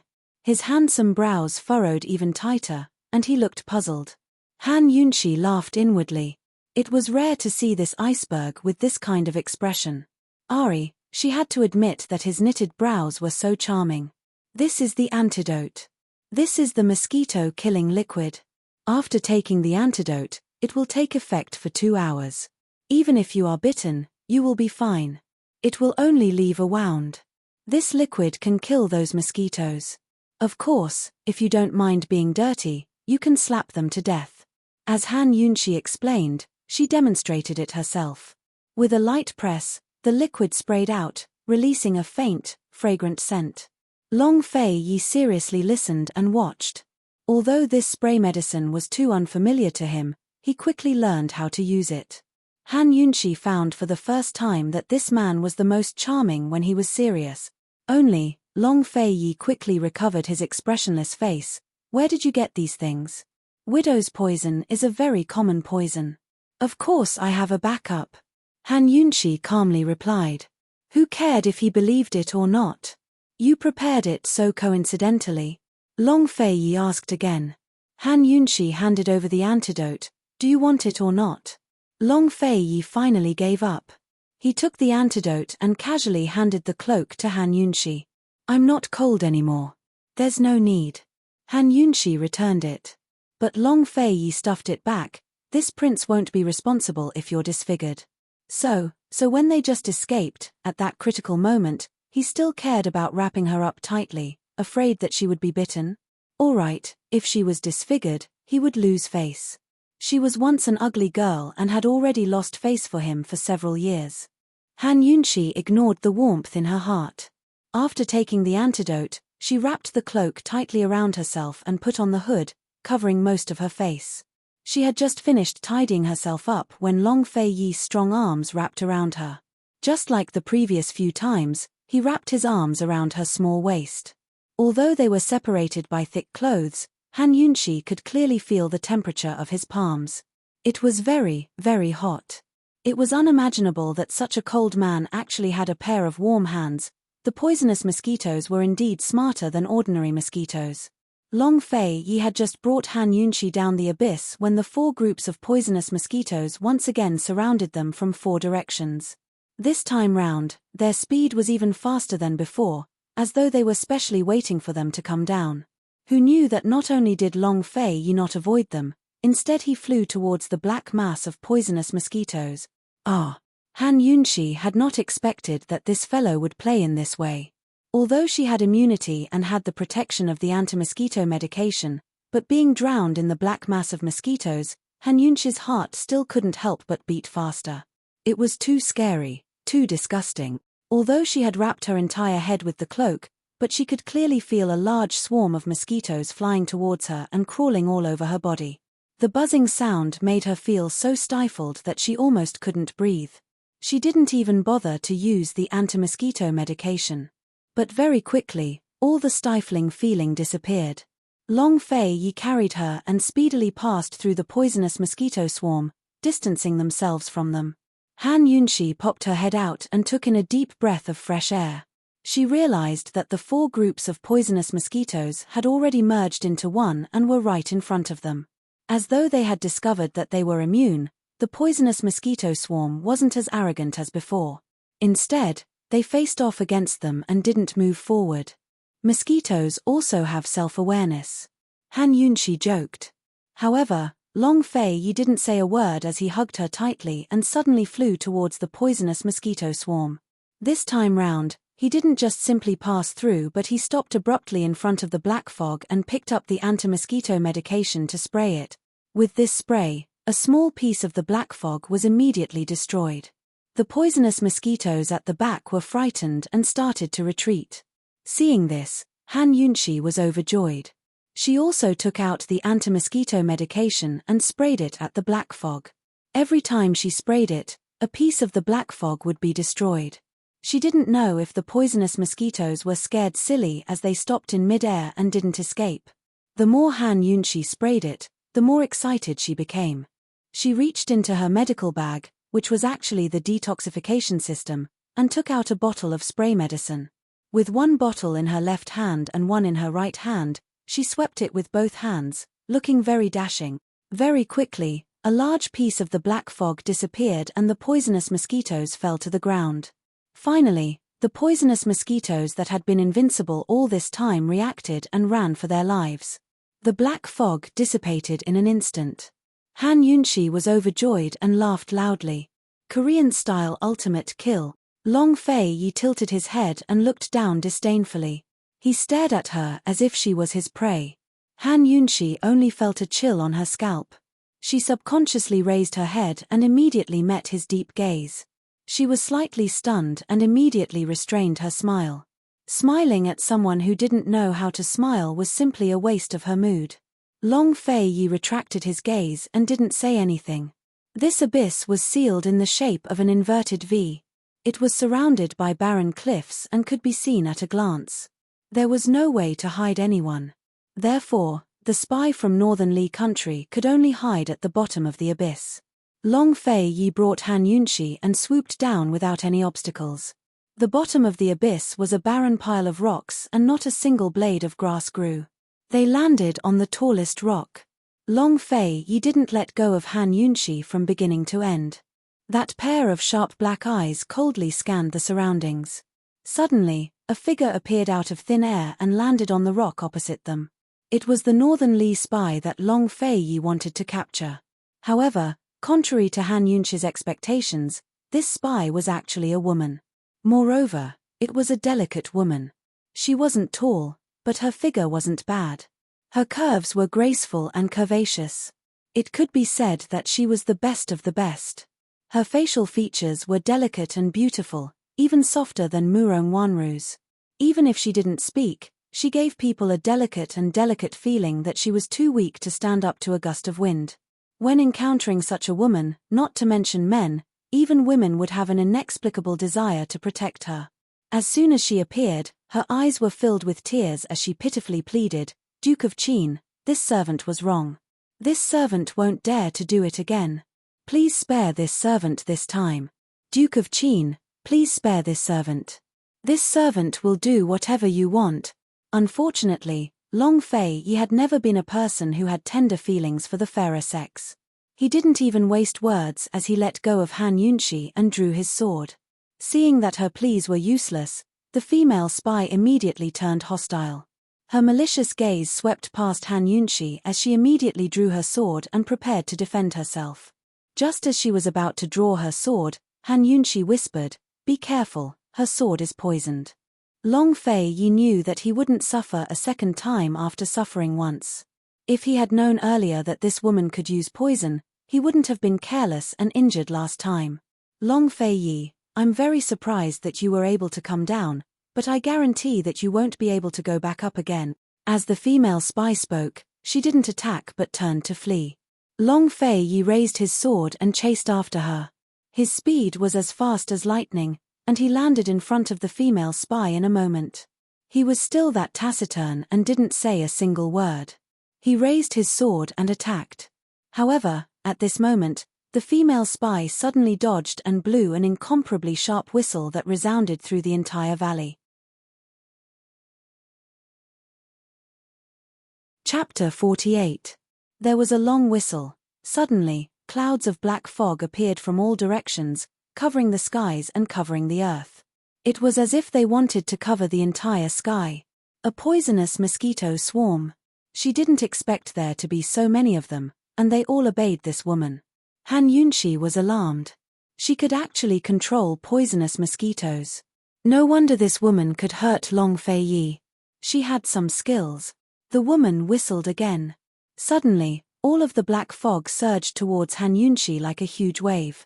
"Long Fei Yi, if you don't want that woman to die, you'd better protect my life," the female spy threatened as she retreated. She'd been hiding in Tianing country for so long, but she'd never seen Long Fei Yi touch a woman. He rarely even spoke to a woman, much less held one in his arms. Today, he'd actually brought this woman here and held her in his arms. Even in a life and death situation, she couldn't help but be astonished. Who was this woman? What kind of weight did she have in Long Fei Yi's heart? Just as the black mass was about to drown her, Han Yunshi glanced at Long Fei Yi and suddenly screamed, "Ah! I'm so scared. Too scary. Your Highness, save me. Hurry and save me. Sob sob. So disgusting, Your Highness, I'm so scared." She screamed as she flailed her arms and legs wildly. Long Fei Yi's eyes flashed with astonishment, but he quickly understood. His lips curved into a helpless smile that even he didn't notice. Seeing this, the female spy grew smug and gave a cold snort. "Long Fei Yi, I'm sure you've seen quite a few of your subordinates poisoned, right? Your Highness, she's threatening you. How scary." Han Yunshi said anxiously. Long Fei Yi had always wanted to end his battles quickly, even in the face of large-scale battles. He wouldn't waste any time on his enemies. However, in the face of the female spy's threat, he was surprisingly patient, which also made the female spy relax her vigilance and did not suspect Han Yunshi. She was full of confidence. She raised her eyebrows and sneered, "Long Fei Yi, if I die, she will die too. Also, you can forget about leaving this valley." Unfortunately, Long Fei Yi's patience is always limited. His handsome cold face showed displeasure. In an instant, the long sword was on the neck of the female spy. "You." The female spy was shocked and angrily warned, "Long Fei Yi, have you thought it through?" Long Fei Yi finally opened his mouth, his tone cold and merciless. "This prince will let you die, with grievances." As soon as his voice fell, Han Yunshi very tacitly stopped, the corners of her lips hooked up into a sly smile. Seeing this, the female spy suddenly felt uneasy. Unfortunately, it was too late. She saw Han Yunshi take out 2 bottles of mosquito-killing agent. Like a princess in a fairy tale, she raised one leg and elegantly turned around on the spot. She also sprayed a circle of agent at the same time. She saw the circle of black shadows shrink back. The female spy was dumbstruck, not knowing what was in Han Yunshi's hands. Han Yunshi elegantly turned around a few more times and lightly waved her hand. Very quickly, the surrounding black shadows all retreated and quickly flowed away. The female spy was flustered and exasperated. She didn't care about the sword on her neck and hurriedly whistled. However, no matter how she whistled, it was useless. Compared to obeying orders, the poisonous mosquito wanted to save her life more. The female spy tried several times, but in the end, she was in despair. She looked at Han Yunshi in disbelief and asked, "What is that in your hands?" Han Yunshi walked over, smiling with a harmless face. "His Highness said that he wants you to die with everlasting regret." "Sorry, I can't tell you." As soon as she finished speaking, Long Fei Yi's sword no longer held back. With a light flick, he sent a splash of fresh blood into the air. The female spy fell to the ground, her eyes wide open. Even in death, she didn't know how Han Yunshi had driven away the mosquitoes. Han Yunshi squatted down and carefully scanned the long sword. She found that the poison on the sword was indeed the snake poison that Long Fei Yi had been poisoned by before. It seemed that this guy had been chasing this female spy for a long time. Previously, he asked her for the antidote because of this matter. The Northern Li country's spy knew how to use poison. Han Yunshi felt that this matter shouldn't be simple. "You can tell that there's poison on her sword just by looking?" Long Fei Yi asked in puzzlement. There were a lot of poisonous mosquitoes, and they also had a smell. Han Yunshi could smell it and it wasn't unbelievable. But, this long sword, Han Yunshi stood up and calmly said, "I can smell it." If Long Fei Yi believed her, then he would be a fool. Coldly, he looked at her and didn't say a word. Han Yunshi helplessly shrugged her shoulders. "Actually, since I was young, I've been gifted. I'm very sensitive to poison. It's a pity that my father and the rest don't know about it." As she spoke, she sighed. "Sigh, if only my mother was still alive. How good would that be?" Although this sentence was perfunctory, but when she said it, Han Yunshi's heart still felt a little sad. Perhaps, this was this body's instinctive reaction towards her mother. Or perhaps, since she was young, she had no one to rely on, so she longed for that maternal love. In her previous life, she didn't even know who her mother was. Now, although her mother was no longer around, she knew who she was and what kind of person she was. Occasionally, she could even hear legends about her. To her, this was already a very warm thing. Seeing Han Yunxi's sad look, a complicated look flashed past Long Fei Yi's eyes, but he didn't pursue the matter. After finding the secret military missive on the female spy's body, he took Han Yunxi with him and left. By the time they returned to the Duke of Qin's residence, it was already afternoon. The first thing Long Fei Yi did when he returned was to throw Han Yunxi a money pouch. Only then did Han Yunxi remember this. She didn't feel embarrassed as she openly took out a 300 taels banknote from Long Fei Yi's money pouch and laughed. "Thanks, it's clear now." Long Fei Yi didn't reply as he turned around and left. Looking at his disappearing figure in the garden, Han Yunxi couldn't help but think, would this fellow stay over tonight? Or did he still have things to do? She subconsciously wrapped her clothes around herself, and only then did she realize that his cloak was still with her. She originally wanted to chase after him, but on second thought, she decided to wash it clean before returning it to him. Seeing Han Yunxi return wrapped in a man's cloak, little Chen Xiong trotted over. "Master, whose cloak is this? Where did you go? This servant couldn't find you this early in the morning." "I went for a ride." Han Yunxi pocketed the 300 taels banknote, her mood exceptionally bright. "This cloak?" Little Chen Xiong still wanted to ask. Han Yunxi put her finger on her lips and made a sh sound. Little Chen Xiong didn't dare to bother her anymore. The next evening, Han Yunxi went to deliver the cloak. She knocked on the door for a long time, but no one opened it. She pushed the door and realized that the door wasn't locked. Did that fellow not have a habit of locking the door? Or was it too safe here? Han Yunxi walked in and realized that everything was still the same as before, clean and decent. However, that iceberg really wasn't there. Perhaps the Duke of Qin's residence was just a place for him to sleep. After leaving the cloak in the study, Han Yunxi didn't know why, but she couldn't help but sigh softly before shrugging her shoulders and leaving. Over the past few days, she hadn't been idle. She'd added a few medicine cabinets and bookshelves to the leisurely Cloud Pavilion study, as well as bought a few medical books to read to fill in the gaps in her detox system. Although she wasn't idle, her days were still comfortable. Still, she had no idea that Long Fei Yi, Grand Concubine Yi, or even the other mistresses of the imperial harem were all secretly investigating her. Her father, Han Konggan, had not only been summoned by the Empress Dowager, but Long Fei Yi as well. Because of this, Han Konggan had to repeatedly search through Han Yunxi's rooms before she got married, hoping to find any clues. "Master, it's all been investigated. It's confirmed that the one at Leisurely Cloud Pavilion is the real Han Yunxi. Before she got married, the Han family's servant girls and 2 young misses all saw her put on a red veil and put on a bridal sedan chair. From the Han estate to the Duke of Qin's estate, they passed through the city and through the streets, so it was impossible to do anything. That night, the wedding nanny was on guard as well," Chu Shifeng reported in detail. "Did she treat the poison on her face in the bridal sedan chair?" Long Fei Yi asked. "There was a scar before she got on the sedan chair, but it was gone after she got off." Chu Shifeng paused before adding, "Master, if esteemed Wang Fei could treat Princess Changping's poison with a single bowl of medicine, I don't think it'd be difficult for her to do it. Since she has both talent and looks, why hide it and let others roll their eyes at her?"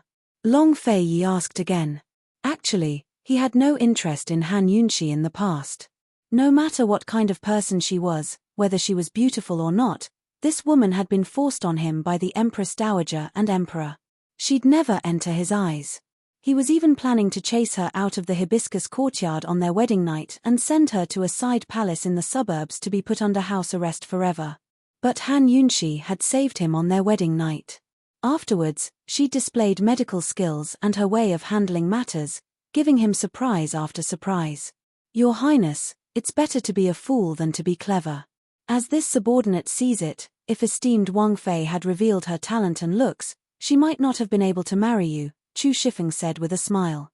These words made it sound like Han Yunxi really wanted to marry Long Fei Yi. All of her forbearance was for the sake of marrying him.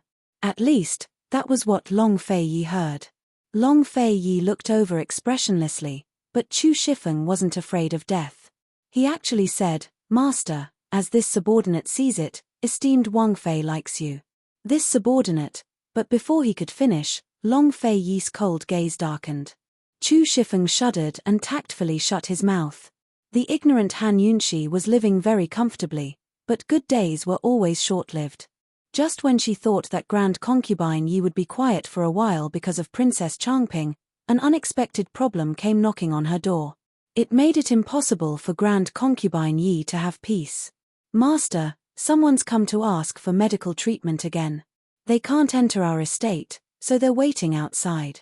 "I heard it's the third madam of Duke Zhenghua," little Chen Xiong reported, panting for breath. It wasn't clear who started the rumors, but news of Han Yunshi curing Mu Qingwu spread like wildfire. Moreover, the more they spread, the more ridiculous the rumors became. They said she was modest and low-key, not useless trash, but a once-in-a-century genius. Using all kinds of fictitious deeds, they made her sound as if she was the reincarnation of Hua Tuor. Difficult and complicated diseases that the imperial physicians and various divine doctors could not treat were all easily solved by her. Just a bowl of medicine would be effective. Aside from that, there were even rumors that she was a benevolent divine doctor who didn't accept medical fees. Instead, she prioritized treating the poor first. As a result, since last night, many family members of patients had heard the news and rushed over. Whether they were high-ranking officials, imperial relatives, or ordinary citizens, they all ran over to seek medical treatment. The rumors had raised Han Yunshi so high and shaped her image so well. Now that a patient had come to seek medical treatment, she had to either clarify that she had no talent and become a laughingstock, or make a house call. If she refused, she'd be the subject of gossip. Everything had happened too suddenly. To create such a big headline in the capital's circle of public opinion, it wasn't something an ordinary person could do. Without a doubt, the person behind the scenes wanted to kill her by flattering her. Their intentions were too sinister to give her such a difficult problem. Chapter 49. Mistress, what do we do? Little Chen Xiong was anxious when an attendant came to report. "Esteemed Wang Fei, Grand Imperial Concubine wants you to come over immediately." Han Yunshi pursed her lips. When it rains, it pours. If she hoped that Grand Imperial Concubine Yi could help her get through this crisis, then she was overthinking things. As soon as she entered, Grand Imperial Concubine Yi showered her with curses. "Han Yunshi, you don't feel comfortable if you don't show off your skills?" Mu Fei has misunderstood. Yunshi wouldn't go to the extent of asking for trouble, Han Yunshi replied mildly. "Asking for trouble? I think you're the one looking for trouble. You've already made a name for yourself. There's no one in or out of the palace who doesn't know of your skills, Han Yunshi. Do you know that I'm about to die from all the noise from those people?" Grand Imperial Concubine Yi raged. Many of those who came to seek treatment were of lowly status and couldn't even enter the Duke of Qin's gates. Grand Imperial Concubine Yi had rejected all of the high-ranking officials and nobles for now. After all, the Duke of Qin's estate wasn't a clinic and Qin Wangfei wasn't a doctor. If it was those nobles who were on good terms with Grand Imperial Concubine Yi, perhaps she'd let Han Yunshi take a look. But at this critical juncture, the rumors had spread throughout the city. Once there was a precedent, things would get out of hand. But if all of this hadn't happened at the gates of the Duke of Qin's estate, then it'd be a different story. Grand Imperial Concubine Yi had long made plans in her heart. Mu Fei is an intelligent person. She should be able to tell that someone's spreading rumors to kill Yunshi, Han Yunshi replied seriously. Grand Imperial Concubine Yi snorted disdainfully, a calculating look in her eyes. "I don't care so much. Tell me how to deal with it right now." As she spoke, the guard ran to the gates to report again. Seeing this, Grand Imperial Concubine Yi pretended to be angry and slapped the table. "Han Yunshi, look for yourself. I'm telling you now, if you don't give me an explanation today, move out of the Duke of Qin's estate immediately." Move out of the Duke of Qin's estate? Han Yunshi immediately understood. Grand Imperial Concubine Yi didn't find the people who came to seek treatment annoying at all. She clearly despised her as a troublesome daughter-in-law and wanted to take advantage of the situation to kick her out. Han Yunshi finally understood. No matter how much face she'd given Grand Concubine Yi, it was all in vain. Her fault lay not in the trouble she'd caused, but in her status. If it was Murong Wanru who ran into trouble today, Grand Concubine Yi's personality would definitely ferret out the culprit and strike back viciously. However, she was just an outsider's daughter-in-law, a daughter-in-law who was not to her liking. The two of them were destined to be enemies. Perhaps today's rumors were a trap set up by Grand Concubine Yi and Murong Wanru. Since that was the case, there was no need for her to force herself to endure and greet him with a smile. Han Yunshi sneered, "Mu Fei, are you trying to separate from the family? I can't make the decision on such an important matter. You should discuss it with His Highness." Wherever Long Fei Yi lived, she would live there. Husband and wife sang the same tune. She didn't even hesitate to kick down the bridal sedan chair door to marry into the Duke of Qin's mansion. How could she leave so easily? If she left, how many people would gossip about her behind her back? How long could she live peacefully? This marriage was bestowed by the Empress Dowager and decreed by the Emperor. Even Long Fei Yi couldn't chase her away without sufficient reasons, much less Grand Concubine Yi. Separate from the family? Hearing these words, Grand Concubine Yi gave a start. On one side, Murong Wanru was gaping as well. She never thought Han Yunshi would dare to say such things. Grand Concubine Yi treasured the Duke of Qin as much as her own life. As soon as the late emperor passed away, she used the excuse of being bored in the palace to move to the Duke of Qin's estate. Han Yunshi, this outsider daughter-in-law, actually dared to say she wanted to separate from the family. Slap. With a loud crash, Grand Concubine Yi lost all reason and slammed the table. Han Yunshi, what did you say just then? Explain it clearly to me. I said, if Mu Fei wants to separate from the family, then go talk to His Highness. Chunqie can't make the decision. Chunqie still has matters to attend to, so I'll take my leave first. Han Yunshi said coldly before turning to leave. Rebellion, rebellion. Someone come, stop her for me. Grand Concubine Yi raged. A few guards immediately stepped forward to stop her. Han Yunshi, you dare to talk to me about separating from the family? What right do you have to do that? Fei Ye will never agree to it. You think too highly of yourself. Do you want to rebel? Grand Concubine Yi raged. Mu Fei, I'm wrongly accused. Han Yunshi shouted. It's your idea to separate from the family, not mine. You can't wrong me like this. What? Grand Concubine Yi's heart felt stifled as she almost fainted. You woman, how can you lie through your teeth? When did I say anything? Mu Fei wants me to move out. Could it be that you want me to move out by myself? Won't the Duke of Qin come with me? Han Yunshi asked seriously. Grand Concubine Yi grew agitated at these words and didn't know how to retort. Han Yunshi looked like she'd suddenly realized something as she exclaimed, Mu Fei, you don't really want me to move out by myself, do you? Mu Fei, ever since I married into the family, I've never been lecherous, respectful, talkative, thieving, jealous, or ill. I'm also doing my best to give His Highness an heir. Why do you want to chase me away? Han Yunshi really hadn't committed any of the 7 crimes of divorcing a wife, being childless, lecherous, talkative, thieving, jealous, and ill. Grand Concubine Yi wanted to chase her away from the bottom of her heart. She was about to speak up when Murong Wanru rushed over to cut her off. Sister-in-law, it's a misunderstanding. A misunderstanding. You've really wronged Mu Fei. It wasn't a big deal to begin with, so why are you thinking so much? As she spoke, she shot a look at the fuming Grand Concubine Yi and helped her sit down. Sister-in-law, Mu Fei's meaning is for you to stay in a courtyard in the suburbs for a few days. So many people have come to see you these past 2 days, so it's not good to take them all to the Duke of Qin's estate. It's also not good to refuse them all, is it? Murong Wanru offered Grand Concubine Yi a cup of tea as she patted her chest. Mu Fei, don't be angry.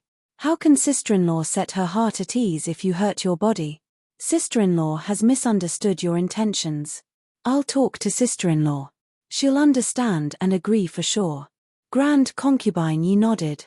She'd weathered the winds and rains of the palace for so many years, so she wasn't the type to lose her cool.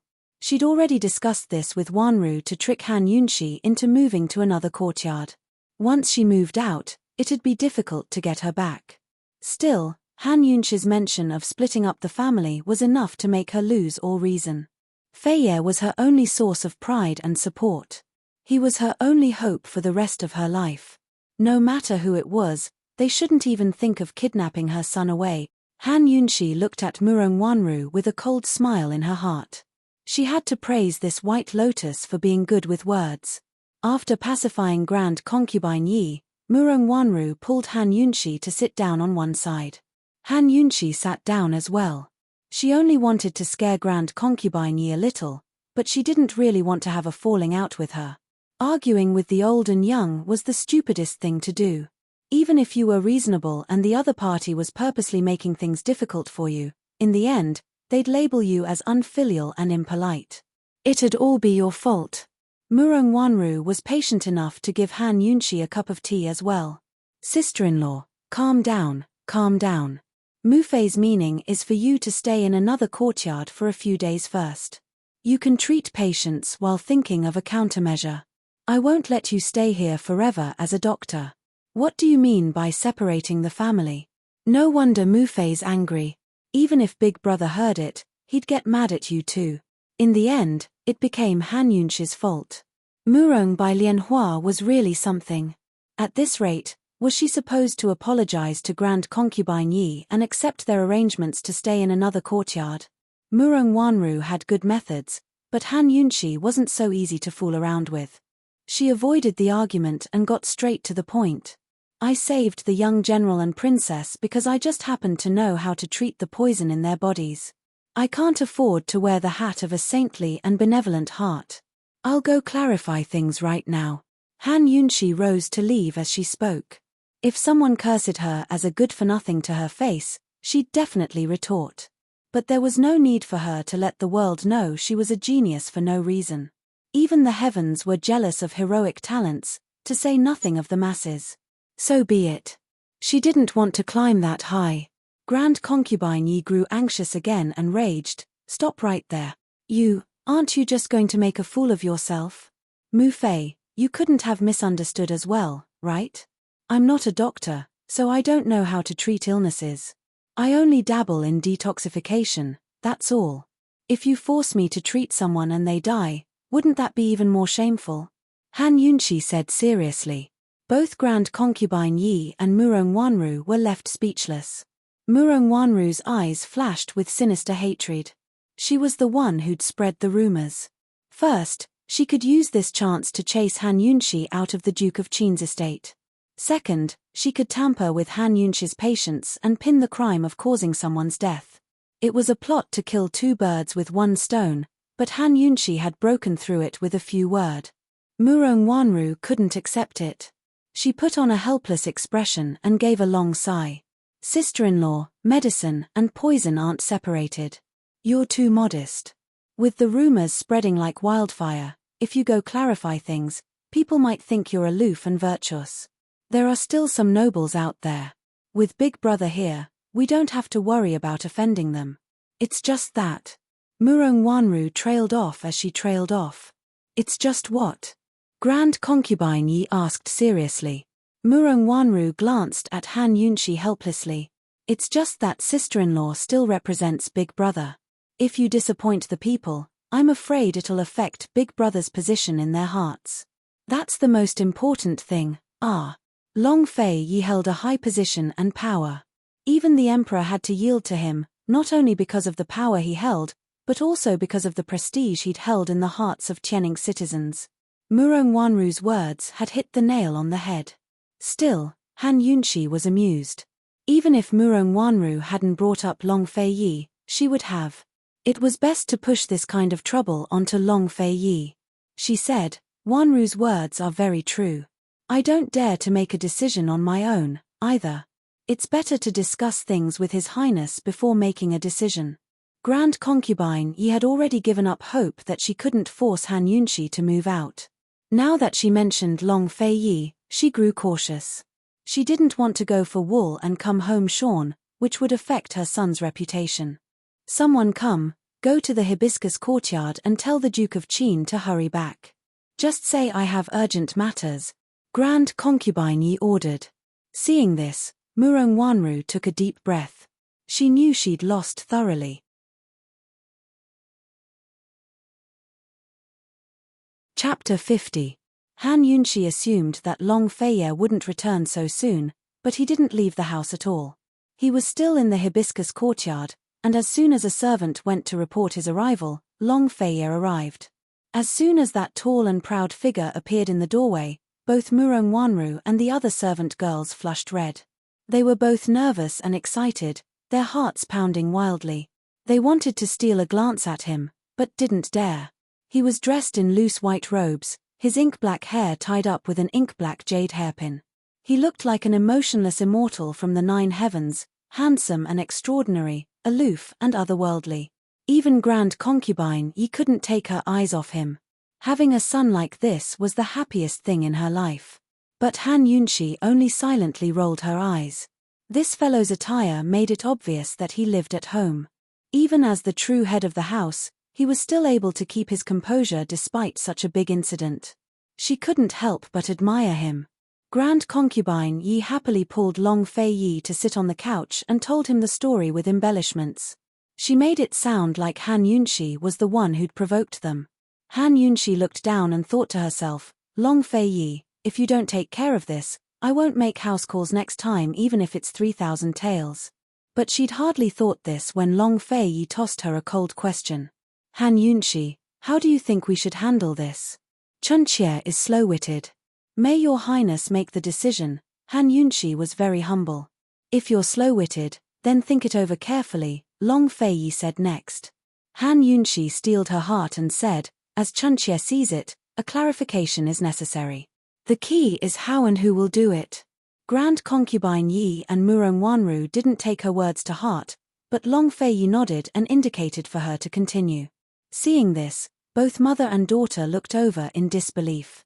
Han Yunxi said seriously, in this concubine's humble opinion, it would be most convincing if Imperial Concubine Mother came forward to clarify the matter. After all, Imperial Concubine Mother was the one who rejected them previously. Moreover, there was no lack of nobles who came to seek medical treatment. Even if his mother were to appear, they would not dare to have any objections. As for the commoners, this concubine suggests that Imperial Concubine Mother give each of them a sum of money to treat their illness so that they can find another famous doctor.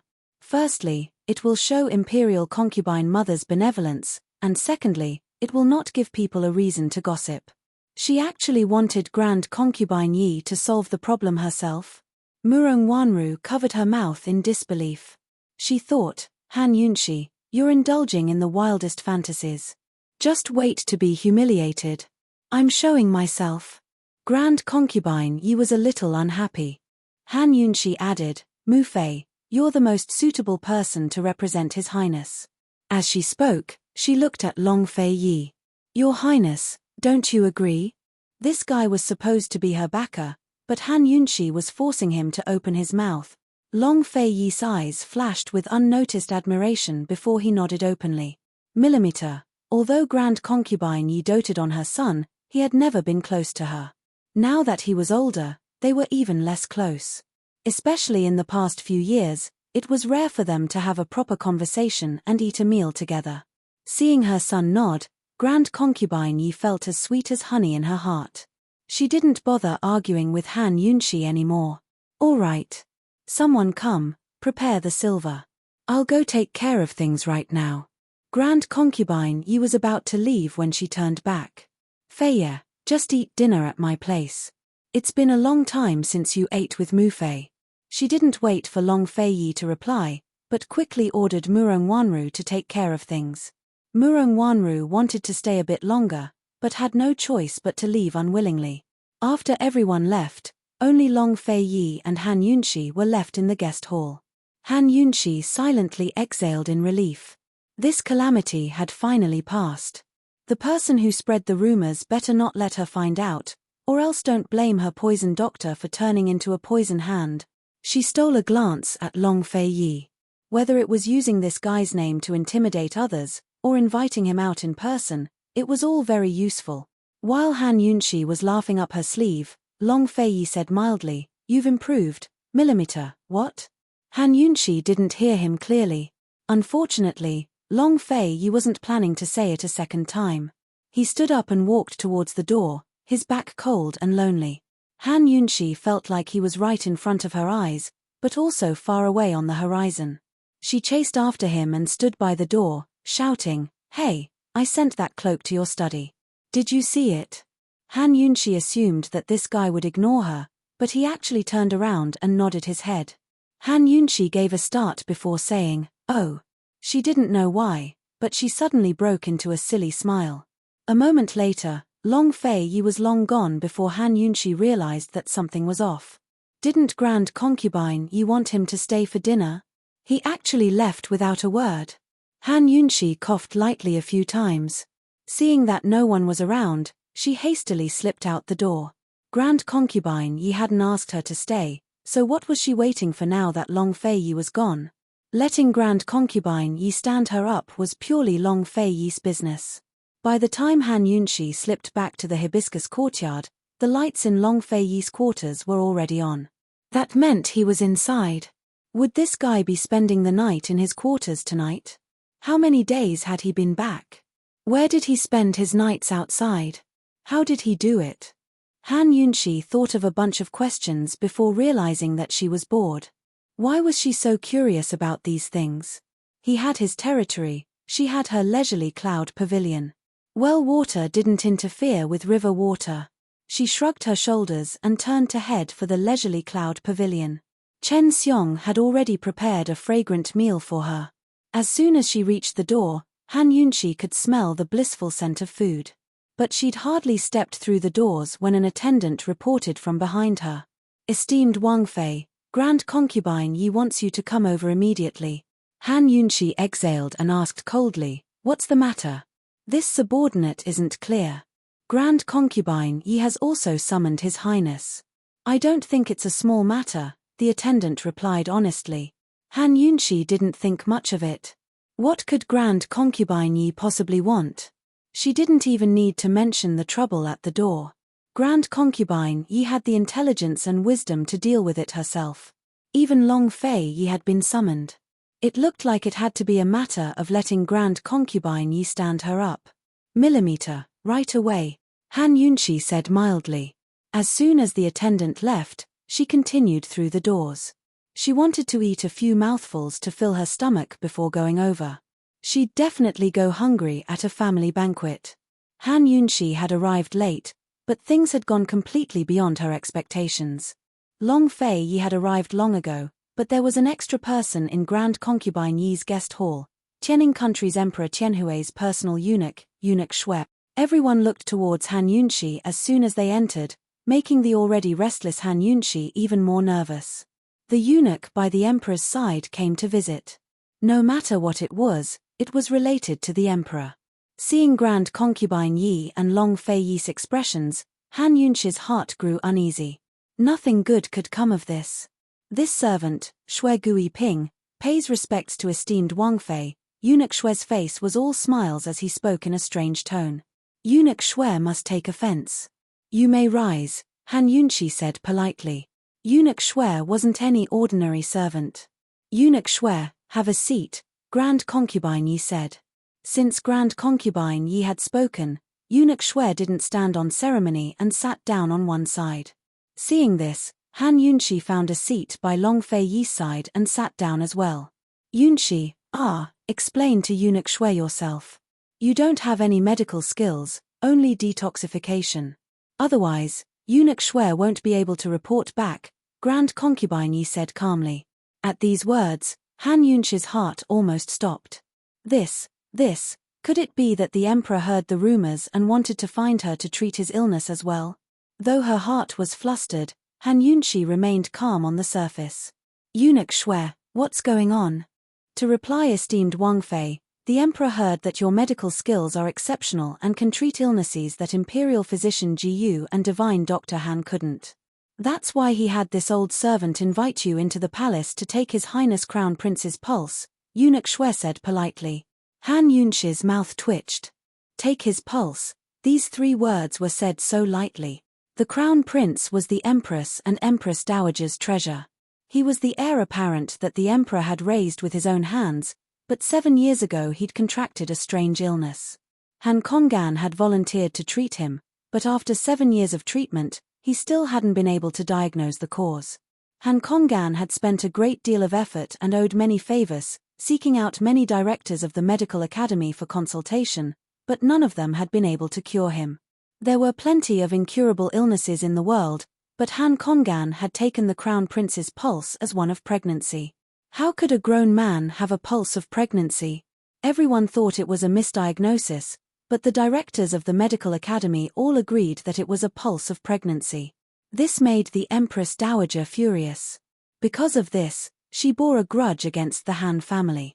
She even ignored Lady Tianxin's life-saving grace and wanted to kill Han Kongan multiple times. Naturally, this matter was kept a secret. Only the Emperor, Empress Dowager, Empress, the Duke of Qin, Han Kongan, Imperial Physician Ji Yu, and a few directors of the medical academy knew. Everyone else only knew that the crown prince had contracted a strange illness. As for what it was, that was nothing but rumors. The directors of the medical academy left, but Han Kongan suffered a tragedy. In fact, the medical academy's directors had already consulted, but there were no results. The Empress Dowager and Emperor knew that even if they invited others, there wouldn't be any results. Thus, they let Han Kongan continue the treatment to prevent the matter from leaking out. From then on, all the anger was placed on Han Kongan alone. Han Yunshi knew this from the original owner's memory. The original owner had accidentally overheard it. Now, the emperor actually wanted her to take the pulse. Could it be that he wanted her daughter to take over her father's business and replace Han Kongan? Eunuch Shui, it's a big misunderstanding. Han Yunshi suddenly stood up with an anxious face. Eunuch Shui, although the Han family is a medical family, I was born slow-witted and don't have any medical skills. This is something that everyone knows. Your Majesty, did you hear the rumors outside and misunderstand me? Eunuch Shui smiled. Wang Fei Niang Niang is really modest. As the saying goes, there's no smoke without fire. Wang Fei Niang Niang must have the ability for the people outside to spread such rumors. It's a misunderstanding. My Mufei just went out to clarify it. Han Yunshi wanted to cry, but no tears came out. Who knew that Eunuch Shui would say, Wang Fei Niang Niang, even if the rumors outside are a misunderstanding, can the truth be trusted? The emperor has heard about the young general's matter and Princess Chongping's matter. Imperial physician Ji Yu and divine Dr. Han both examined the young general and Princess Chongping's illness, but they couldn't see the cause. You cured the illness in half a day. When the emperor heard this, his imperial countenance was filled with joy and praised you for surpassing your master. You're just like your mother, Lady Tianxin, in the past. Eunuch Shui was overjoyed as he spoke, but Han Yunshi's heart was broken. Wang Fei Niang Niang, this time it was the empress who personally recommended you. Wang Fei Niang Niang really hid her strength well. If you continue to be modest, be careful of the imperial countenance becoming angry. Eunuch Shui said half-jokingly. The empress. What was called flattery to death? This was true flattery to death. What did the rumors outside count for? Han Yunshi sat back down, finally understanding. She inadvertently glanced at Grand Concubine Yi's face and saw the mocking smile on her lips. She seemed to be waiting to see a good show. By her side, Murong Wanru looked sympathetic, but her eyes were filled with schadenfreude.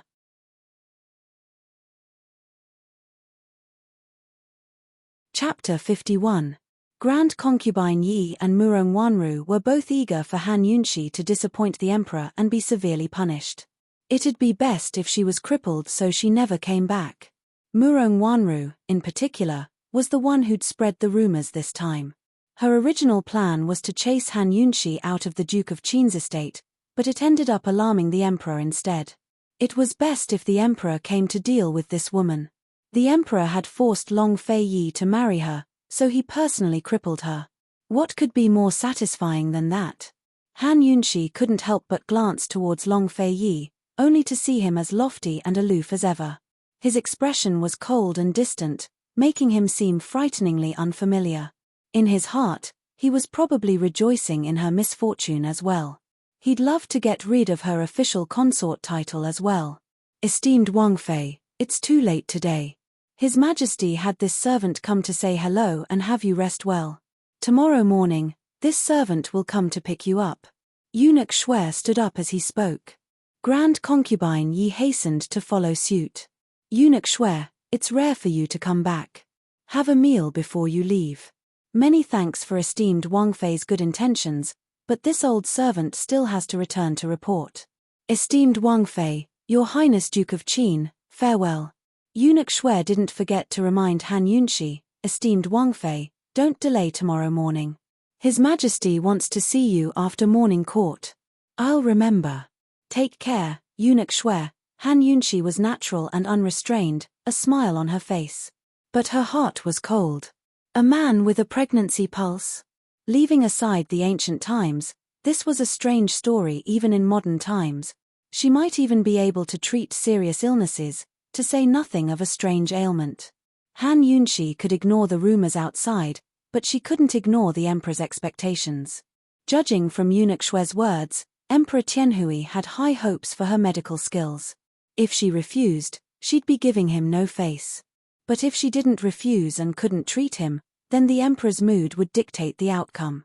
Supposedly, Emperor Tianhui had a bad temper. The empress had even added fuel to the fire behind the scenes. If she couldn't treat him, then the consequences would be obvious. After sending imperial physician Shwe away, Grand Concubine Yi acted as if nothing had happened as she urged, Wanru, hurry and call for the meal.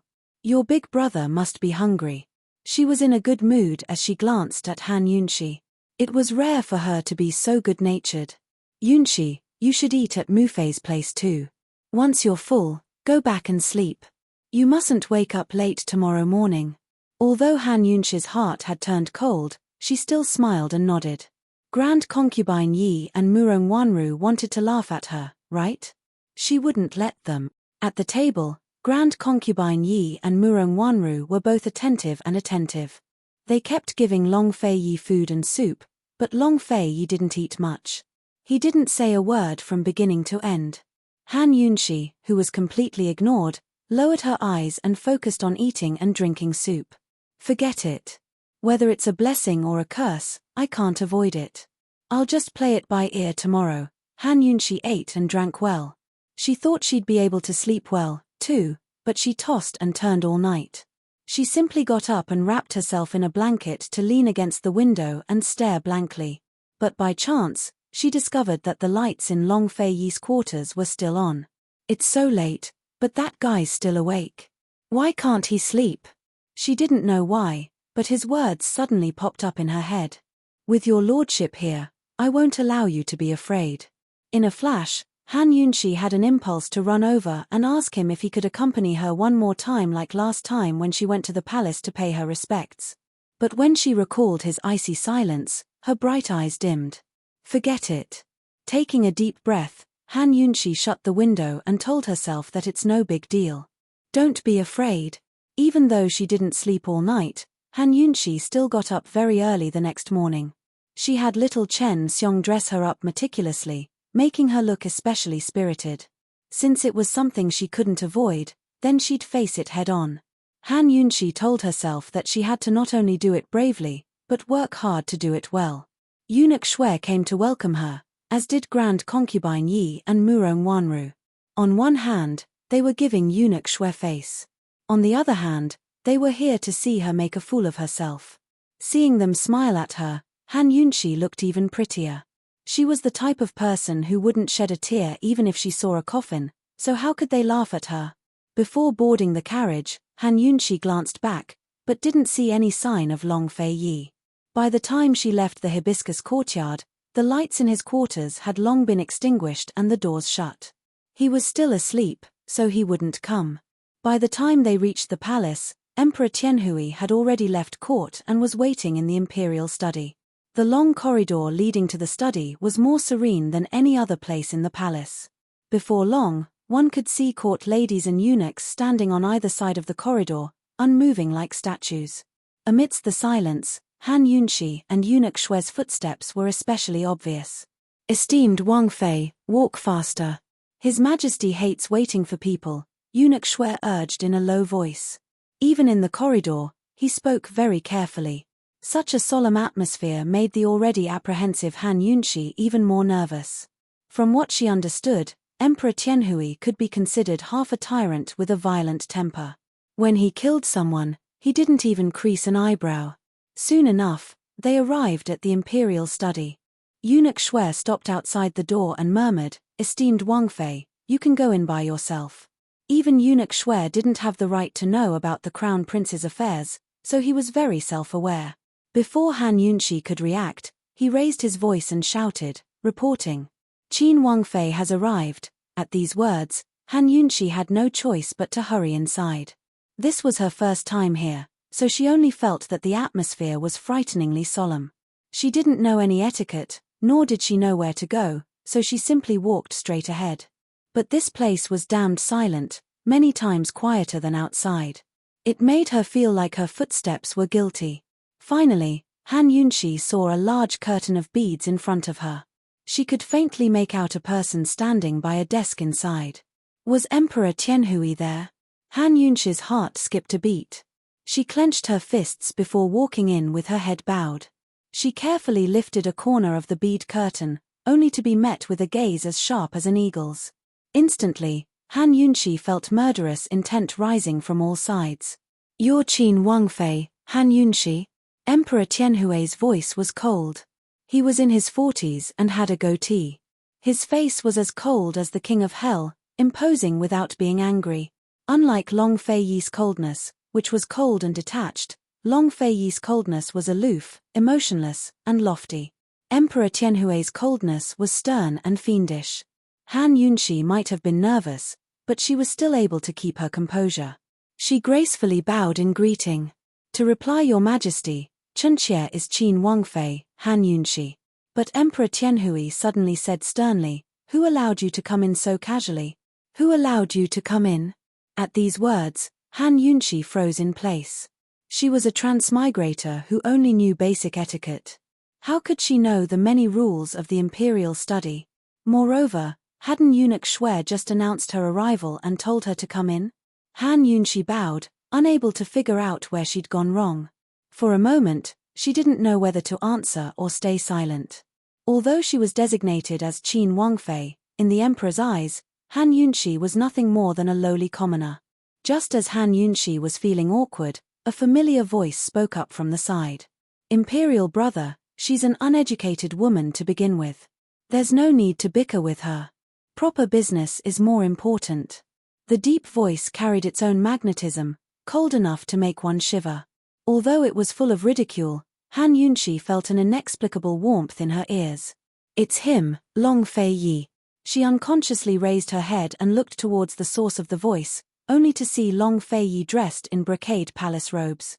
He was handsome and noble as he sat at a tea table on the side, slowly sipping from a steaming cup of hot tea. This guy actually came, and even arrived before her. Seeing him sitting there so calm and composed, Han Yunshi felt like a weight had been lifted from her shoulders. She inexplicably exhaled in relief. Did he come because of her? A wild hope rose in Han Yunshi's heart that even she hadn't thought of. Without a doubt, Long Fei Yi's words carried weight.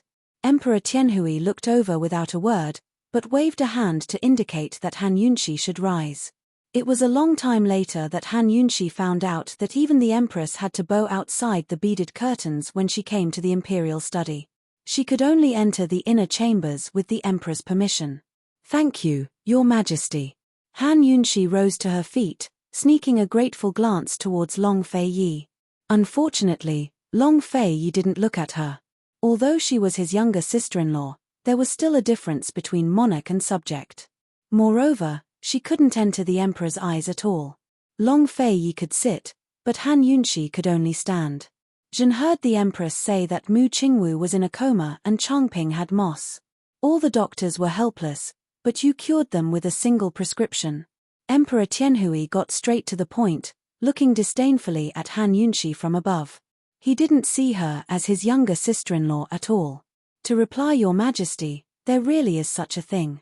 But strictly speaking, the young general and Princess Changping weren't sick, but poisoned. Chunxie knows how to treat poisons, not treat illnesses." No matter what, Han Yunshi had to tell the truth.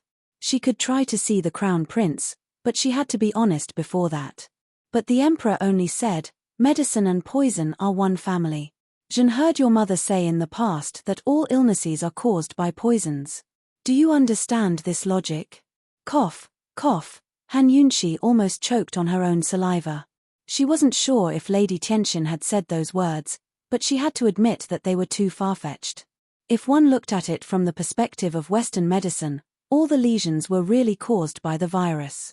Unfortunately, that wasn't the case for her. Poisons and viruses were two different concepts.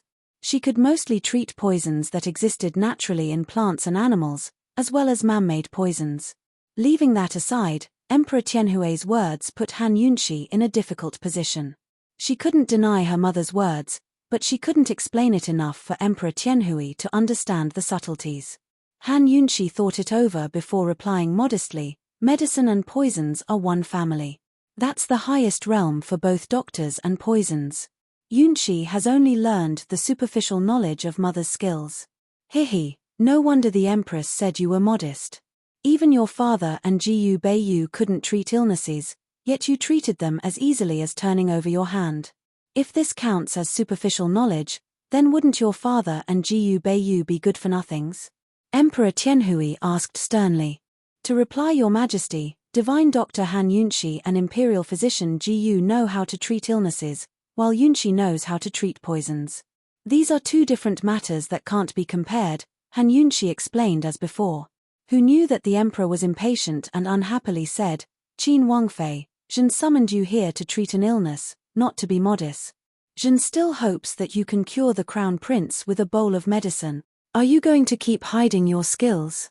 Han Yunshi's heart thumped at these words. Heaven knows how the empress had whispered pillow talk to make the emperor believe so strongly in her medical skills.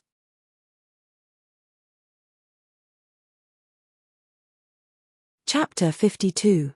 Faced with Emperor Tianhui's impatience, Han Yunshi knew that any further explanation would only turn into an argument. Did she not want her head anymore? She couldn't help but steal a glance at Long Fei Yi. This guy knew she only knew how to treat poisons, so he should at least speak up for her. Unfortunately, Long Fei Yi was still leisurely brewing tea and didn't pay any attention to her side. Han Yunshi's lips curved up in self-mockery. She was overthinking things. How could this guy help her? He probably had nothing better to do, so he came to watch. If she couldn't explain herself, then she wouldn't. Han Yunshi wanted to do her best to treat him. Even if she couldn't, the emperor couldn't kill her, right? Your Majesty, since you've summoned Yunshi to treat his illness, then let Yunshi take a look at His Highness Crown Prince's pulse first, she said seriously. Emperor Tianhui had been waiting for her to say exactly that. Han Yunshi, don't disappoint Zhen. Han Yunshi did her best to bear the pressure and soon arrived at the Eastern Palace with the Emperor and Duke of Qin. As soon as they reached the gates, they saw that the place was heavily guarded. Many people knew that the Crown Prince had contracted a strange illness, but the exact nature of the illness was a huge secret. Han Yunshi only knew that it was a pregnancy pulse. She had no idea what the Crown Prince's current condition was or whether he'd changed over the years. She only knew that the Crown Prince hadn't left the Eastern Palace since his illness began 7 years ago. The Crown Prince had been intelligent since childhood and was the Empress's eldest son. He had a noble status and was doted on by the Emperor. Since he was 3 years old, Emperor Tianhui had spent a lot of effort to cultivate him. But in the end, he'd contracted a strange illness. If it couldn't be cured, Emperor Tianhui would have no choice but to reconsider the heir apparent. Once that happened, not only would it take time and effort, but it would also incite internal strife within the court. The princes would even kill each other. Tianning country was still developing, so internal strife was the last thing Emperor Tianhui wanted to see. Thus, he hadn't given up on the Crown Prince even after 7 years of illness. Even when the Crown Prince was confined to bed, he still paid attention to court affairs daily and knew everything like the back of his hand. Walking into the Eastern Palace, Han Yunshi's heart sank when she saw that the security was even tighter than the one outside. She couldn't help but consider a problem. The Crown Prince wasn't suffering from any other strange illness, but a pregnancy pulse that he was ashamed to speak of.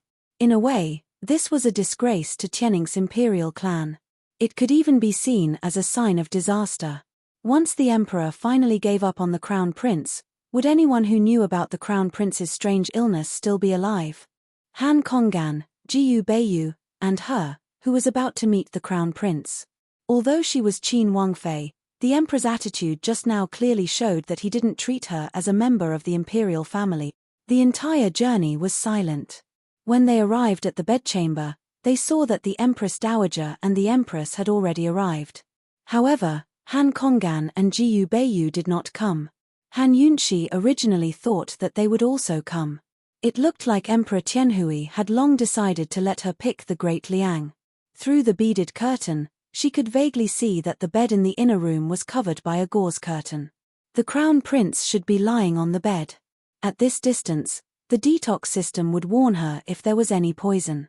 Han Yunshi didn't hear the warning, but she still held on to a sliver of hope. She'd do a full body scan when she got closer to be certain. As soon as she saw Han Yunshi enter, the Empress Dowager was very affectionate. She took her hand tightly, her face full of emotion, as if she hadn't been the one to issue the arrest warrant for He Ziyi of the North Court. Yunshi, you've really surprised me. I thought that after your mother left, my lucky star had left as well. I never thought that you'd inherit your mother's medical skills. Good, very good. Even the emperor had no effect explaining things, much less this mastermind behind the scenes. Moreover, Han Yunshi didn't believe that they were sincere in wanting her to save the crown prince. They just wanted to toss this hot potato from Han Konggan's hands to her. Then they'd have another excuse to punish her for her crimes. Han Yunshi was too lazy to explain, so she only smiled. I'm not clear on the specifics, either. I'll do my best. At this moment, the Empress came forward as well, taking Han Yunshi's other hand as if she was very familiar with her. Yunshi, don't be modest. I won't allow you to fail to cure him. If even you can't cure him, then. As the Empress spoke, she took out a handkerchief to cover her face and began to sob. Seeing this, the Emperor's eyes flashed with impatience. All right. Qin Wangfei, come inside with Zhen. Yes. Han Yunshi nodded. Seeing that the Empress Dowager and Empress had no plans to enter, she assumed that the Long Fei Yi wouldn't enter either. But who knew that this silent fellow actually walked in front of her? He didn't say a single word on her behalf. At this moment, Han Yunshi found this fellow to be a bit of an eyesore. Han Yunshi took a deep breath and strode into the inner rooms. Inside, she could faintly make out the person on the bed. That person was covered with blankets as he lay on his back. His features couldn't be seen clearly, but Han Yunshi knew he was awake. This was Tianning country's crown prince, Long Tianmo. Han Yunshi was staring when Long Tianmo said, Tianmo is unable to get off the bed to pay respects. Imperial father, please forgive me. Imperial Qin uncle, please forgive me. Han Yunshi's heart gave a slight start. She thought that Long Tianmo would give up on himself and have a bad temper. She didn't expect him to have such courtesy. Although his voice sounded weak, it didn't have the dispirited air of someone who'd been ill for a long time. 7 years, 7 whole years. After suffering from such a shameful illness, it was excusable if he didn't speak or chased people out. Just how strong was this man's mental fortitude? No wonder Emperor Tianhui thought so highly of him and still hadn't given up on him. As a doctor, the sensitive Han Yunshi immediately smelled his strong will to live. Leaving aside everything else, Han Yunshi admired patients like this. But this fellow had completely ignored her. For better or for worse, she was still his imperial aunt. All right, Han Yunshi admitted that she couldn't admire him. Separated by the gauze curtains, Han Yunshi sat down by the bed and said mildly, your hand. After a while, Long Tianmo extended his hand without a word. It was obvious that he was unhappy and didn't trust Han Yunshi. Han Yunshi really wanted to tell him that she was even more unhappy than he was, but Han Yunshi abandoned all distracting thoughts after putting her hand on his. She became serious. Following that, Emperor Tianhui and Long Tianmo fell silent as well, feeling a little nervous. Only Long Fei Yi sat on one side, studying Han Yunshi's small face. It was unclear what he was looking at. Han Yunshi didn't take his pulse immediately, but activated her scanning system to do a deeper examination. Unfortunately, the results disappointed her. She still couldn't find any poison. Gathering her thoughts, she began to take his pulse seriously. Although she was a doctor of poisons, she still knew how to diagnose patients. She just wasn't proficient in it. Taking one's pulse was both the simplest and the most difficult. As soon as she touched Long Tianmo's pulse, she had a rough idea of what was going on, but didn't dare to be careless. At first glance, it really did look like a pregnancy pulse. Strictly speaking, a pregnancy pulse wasn't a type of pulse. It was a special case of a slippery pulse that only applied to women. In traditional Chinese medicine, a pregnant woman's pulse was called a pregnancy pulse. If the woman didn't have her period, had no symptoms, and had a slippery pulse, then it was time to consider whether she was pregnant or not. A slippery pulse meant that the pulse was smooth, floating, solid, and smooth. If there was anemia, rheumatism, acute infection, fever, acute or chronic gastroenteritis, cirrhosis, ascites, and other symptoms, a slippery pulse would also appear. Han Yunshi felt a slippery pulse. Judging from the pulse, Long Tianmo's body didn't have any symptoms. For a moment, Han Yunshi was at a loss. What kind of pulse should this be? Han Konggan and the Medical Academy's highly respected directors had all classified this as a pregnancy pulse, but what about her? The ancients didn't understand basic common sense, but she did. How could a man give birth to a child without a vagina or a uterus? Although there were plenty of medical theories in modern times that suggested the miracle of a man giving birth through surgery, those were all theories. Moreover, it still required surgery. What was Long Tianmo's pulse? It could only be described as a slippery pulse without any symptoms. Thinking up to here, Han Yunshi released Long Tianmo's hand. Seeing this, Emperor Tianhui hastily asked, "How is it? Your Majesty, can you invite Imperial Physician Jiyu over?" Han Yunshi asked seriously. She'd have to consult Jiyu Beiyu about this pulse. Hearing Han Yunshi's words, Emperor Tianhui's expression turned ghastly. Jiyu Beiyu's already taken a look. He can't help it. Just what did you see? Han Yunshi wasn't afraid, but told him the truth. Your Majesty, the Crown Prince's pulse is slippery. For the time being, Yunshi can't confirm the specifics. We need to do a further examination. I need Imperial Physician Gu's help. Isn't it a pregnancy pulse? The Emperor was stunned. Long Fei Yi looked over as well, astonished. At this moment, the Empress Dowager and Empress rushed in at the same time. Isn't it a pregnancy pulse? Is it really not? Yunshi, what is it then? Hurry and tell us. Yunshi, I knew you wouldn't disappoint His Majesty. Hurry and tell us what's going on.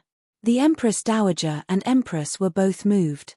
For a second, Han Yunshi almost believed that they were sincere. But it was at this moment that Long Tianmo suddenly lifted the covers and pointed at his stomach, mocking, "Qin Wangfei, you said it's not a pregnancy pulse. Then what is it?" Even through the muslin curtains, Han Yunshi could see it clearly. Heavens! Long Tianmo's stomach was very, very big. It looked like he'd been pregnant for 7 months. This, Han Yunshi seemed to think of something as her face turned ghastly white. She knew now, things were troublesome. Very troublesome. She can't even read the pulse. Imperial Father, Ursi Hen refuses to let her treat me. Long Tianmo's tone was extremely cold. He was already sick of Han Konggan, so how could he still trust his trash of a daughter? Even if Han Yunshi was Qin Wangfei, even if Imperial Uncle Qin, who he feared the most, was present, he wouldn't be polite. He knew that Imperial Uncle Qin would never take a fancy to this woman. Did you read the wrong pulse? The Empress Dowager was extremely disappointed. I thought there'd be a miracle. Yunshi, so you didn't even see Tianmo's stomach. I thought you, say, you can't even read the pulse. How are you going to save him? The Empress sighed. Long Tianmo covered himself with the covers again and simply turned his back to them. Seeing this, Emperor Tianhui's eyebrows furrowed. He glared at Han Yunshi and said coldly, "Fishing for fame, deceiving the world to gain fame. You, and your father, you too, someone come, take them out and give them 30 floggings. The Empress Dowager and Empress exchanged glances and tacitly smiled coldly. Long Fei Yi remained seated the entire time, coldly staring at Han Yunxi. It was as if this woman wasn't his Wang Fei and had nothing to do with him. The Empress Dowager and Empress were waiting for Han Yunxi to beg for mercy. They were waiting to hit her while she was down and pin the crime of deceiving the monarch on her.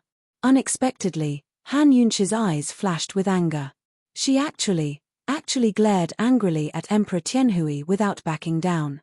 She clenched her fists, her petite frame seeming to contain a hidden strength that could explode at any moment. This woman, what does she want to do? Does she know what she's doing right now? Emperor Tianhui widened his eyes in disbelief.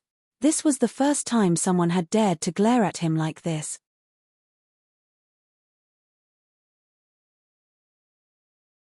Chapter 53.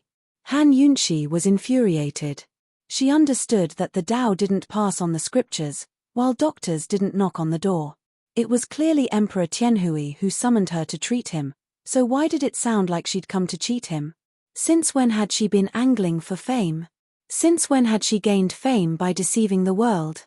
Weren't the rumors spread by people with ulterior motives? The two eunuchs on the side who were about to step forward were frightened by the sight and didn't dare to move. Seeing this, the Empress Dowager and Empress exchanged looks of disbelief. Wasn't this girl too bold? She dared to be so impudent in front of the emperor? Still, Long Fei Yi's lips drew up into a beautiful curve. In the silence, Han Yunxi spoke up coldly, word for word. Your Majesty, I don't care who diagnosed the pregnancy pulse. I'll say it again, the Crown Prince's pulse is slippery, not pregnant. If you called me here just to verify someone else's diagnosis, then you've found the wrong person. Emperor Tianhui was left speechless by her words. A pregnancy pulse was something that had been determined long ago. He'd invited Han Yunxi here so she could treat this illness. That was because Han Konggan had prescribed abortion pills after the Crown Prince's stomach grew bigger. Unfortunately, none of them had any effect. Han Konggan didn't know where to start, so he could only take the Crown Prince's pulse every day and have him drink medicine to nourish his body. Emperor Tianhui couldn't help but worry that the Crown Prince would really give birth to a child one day. Unexpectedly, Han Yunxi's diagnosis wasn't a pregnancy pulse. Seeing that Emperor Tianhui was still angry, Han Yunxi continued, Your Majesty, it's impossible for a man to get pregnant. Yunxi dares to guarantee with my life that His Highness Crown Prince doesn't have a pregnancy pulse. The focus of the illness can only be in His Highness's stomach, which should be a giant sarcoma. That's why it looks like a fetus and has such a slippery pulse. If we don't treat it now, it'll endanger the Crown Prince's life if the sarcoma continues to grow. Everyone present was stunned by her word. This woman could still say so much with such self-assurance. Han Konggan had treated her for 7 years and was completely sure that it was a pregnancy pulse and that there was a fetus in her belly. Han Yunxi, oh Han Yunxi, how could she say that it was just a lesion in her belly? Long Tianmo turned around abruptly. He had to admit that even though he didn't have any hope for Han Yunxi, his eyes couldn't help but light up with hope when he heard the diagnosis. If it wasn't a pregnancy pulse, but a strange disease, a sarcoma like Han Yunxi said, then his whole life could be turned around. One had to know that if it was confirmed to be a pregnancy pulse, even if it was cured, it would be a big stain in his life. Once it was exposed, he would be ridiculed by the world. If it was a malignant tumor, then it would be perfectly normal. He would not spend so much effort to guard against the spying and investigation of the other princes. Looking at the stubborn Han Yunxi, Long Tianmo suddenly had an impulse to believe her. Meanwhile, the Empress had a complicated expression on her face. Of course she wanted her son to be fine. He was her everything. But she still couldn't completely trust Han Yunxi, much less hope that Han Yunxi would succeed in this matter. Yunxi, but, your father has been taking the Crown Prince's pulse every day for 7 years. It can't be that he's always been wrong, right? The Empress asked worriedly. These words not only reminded Han Yunxi, but Emperor Tianhui and the Crown Prince as well, thoroughly shattering their hopes. A trifling pulse was easy enough for an ordinary doctor, much less Han Konggan. A complicated look flitted past Han Yunxi's eyes, but her attitude was still firm. It's his fault. This, Yunshi, why don't you stay here for a few days and observe a bit more? The Empress probed.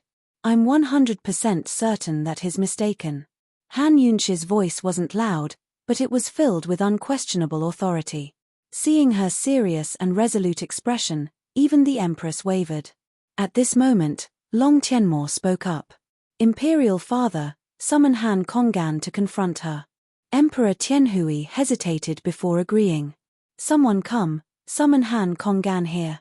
While they waited, the room was silent. Everyone looked at Han Yunshi with doubtful and expectant gazes.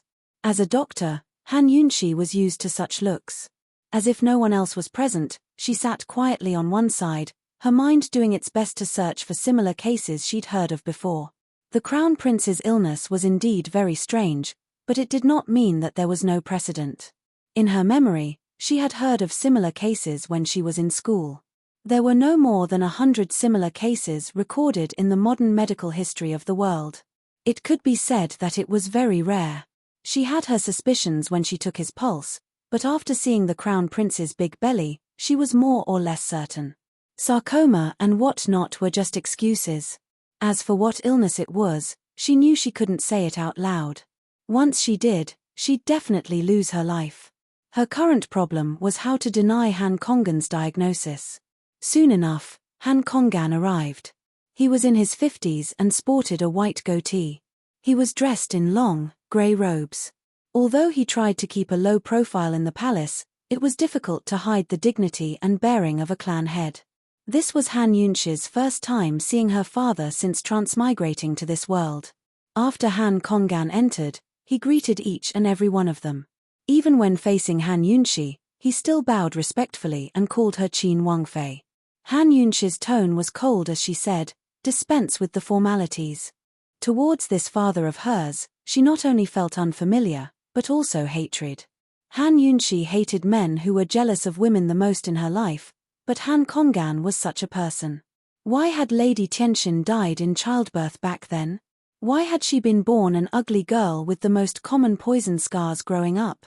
Why hadn't a doctor from a distinguished medical family treated her? Han Yunshi would find answers to these questions sooner or later. The Empress couldn't wait to speak up. Han Konggan, Qin Wangfei has determined that the Crown Prince's stomach is a malignant tumor. What do you think? Han Konggan originally thought that Han Yunshi would be helpless against such a strange illness, which was why Emperor Tianhui had summoned him. But who knew this was the case? He looked at Han Yunshi in disbelief. This damned girl was too daring. Even if she studied the medical books left behind by her mother, they were only about detoxification techniques. She actually dared to make such a diagnosis. Han Konggan shook his head. Qin Wangfei, do you have proof for the malignant tumor? Then do you have proof for the fetus? Han Yunshi retorted. Han Konggan's lips curved into a mocking smile. The pulse is proof. So is His Highness Crown Prince's stomach. Qin Wangfei, even Cloud Realm Medical Academy's directors have confirmed that this is a pregnancy pulse. It's the pulse that's in dispute. It's not enough proof. Han Yunshi's attitude was unyielding. If not for her status and everyone else present, Han Konggan would have lost his temper long ago. No wonder the Empress Dowager and Grand Concubine Yi's men had been looking for him to investigate. This damned girl had really changed into a different person. If this was the past, she wouldn't have dared to speak to him like this even after she became Qin Wangfei. Then how did you tell it was a malignant tumor? Han Konggan asked. No matter how skilled this damned girl was, her diagnosis couldn't be separated from the pulse. Since she said the pulse wasn't enough proof, he'd like to see what proof she had. Poison, Han Yunshi said confidently. That word alone made everyone suck in a cold breath. It was actually poison. His Highness Crown Prince has been poisoned with a type of poison called tumor poison. It's not fatal, but it stays in the body for a long time and absorbs the foul qi from the organs to form a malignant tumor. Once the tumor grows big enough to press on the major meridians, it'll be life-threatening. This was actually a lie made up by Han Yunshi, but she said it calmly as if it were true. Everyone present was stupefied. They never thought such a strange poison existed in the world, nor that the Crown Prince's strange illness was like this. This had nothing to do with a pregnancy pulse or pregnancy. Compared to a man getting pregnant, Han Yunxi's explanation was much more reasonable and believable. Even the Empress, who wanted to make things difficult for Han Yunxi, revealed a look of pleasant surprise. How she wanted to believe in Han Yunxi right now. Han Konggan gave a start as well. It took him a while to speak. Then do you have proof? Han Yunxi wouldn't foolishly say she could tell from the pulse. Her eyes flashed with self-confidence as she said, I can neutralize the poison and remove the malignant tumor. It's already been 7 years. Can you deliver a child? Han Konggan finally couldn't take it anymore. He took 2 steps back with a look of disbelief. Those who didn't know would think they were competitors when they looked at the father and daughter pair. Esteemed Princess Consort, you can't joke around with the Crown Prince's life, Han Konggan said seriously. Although he wasn't familiar with poisons, he didn't want to believe that the Crown Prince was poisoned. The pulse was clearly a pregnancy pulse and there was clearly a life in the stomach. Even if he was wrong, how could the most authoritative medical school be wrong? Although the directors of the medical school had all left, he had secretly consulted with the directors to discuss this issue over the years. The pregnancy pulse was certain. They needed to discuss how to make the Crown Prince's stomach disappear and how to kill the fetus that shouldn't exist without endangering the Crown Prince's life. Abortion pills had no effect at all and could only be delivered. However, giving birth to a child was dangerous for a woman, let alone a man. To be exact, they still didn't understand how a man could give birth to a child. Cutting the abdomen was something they dared to think about but didn't dare to do. Moreover, if the child was really cut out, his life would be over. The Emperor had long believed in the pregnancy pulse, but he still held the hope that it was a misdiagnosis. This Princess Consort isn't joking around with the Crown Prince's life. On the contrary, you can't even see the poisoned pulse and dragged it out for 7 years. Do you know that if the poison was cured earlier, the Crown Prince's stomach wouldn't be so big? It's you who wasted 7 years of the Crown Prince's life. Han Yunxi angrily retorted. She admitted that she was taking this opportunity to take revenge. Don't think that she didn't know that Han Konggan had a hand in the young general's matter. Not to mention that she was bullied in her maternal family, just the fact that he sacrificed his daughter to curry favor with the Empress Dowager was enough to make Han Yunxi hate him for a lifetime. Was this kind of person worthy of being her father? You're talking nonsense. Nonsense. Han Konggan was anxious. He didn't care about his status and angrily rebuked. Who knew that Han Yunxi would angrily reprimand, bold Han Konggan, is this the attitude you should have when speaking to this princess consort? What's the punishment for offending one's superiors? Her words surprised everyone present. Nobody expected Han Yunxi, the unfavored Qin Wangfei, to put on the airs of a Wangfei in front of Han Konggan. This woman, isn't she a little too interesting? The curve of Long Fei Yi's lips grew more and more beautiful, while Emperor Tianhui began to stroke his chin in amusement. Han Konggan was dumbstruck as he shook his head in disbelief. He couldn't speak for a long time. Han Yunxi loftily looked at him disdainfully. Whether I'm talking nonsense or not, we'll know once the malignant tumor is taken out. So speaking, she turned towards Emperor Tianhui. Your Majesty, I've already told you the results of my diagnosis. Whether or not he'll be treated is up to your Majesty to decide.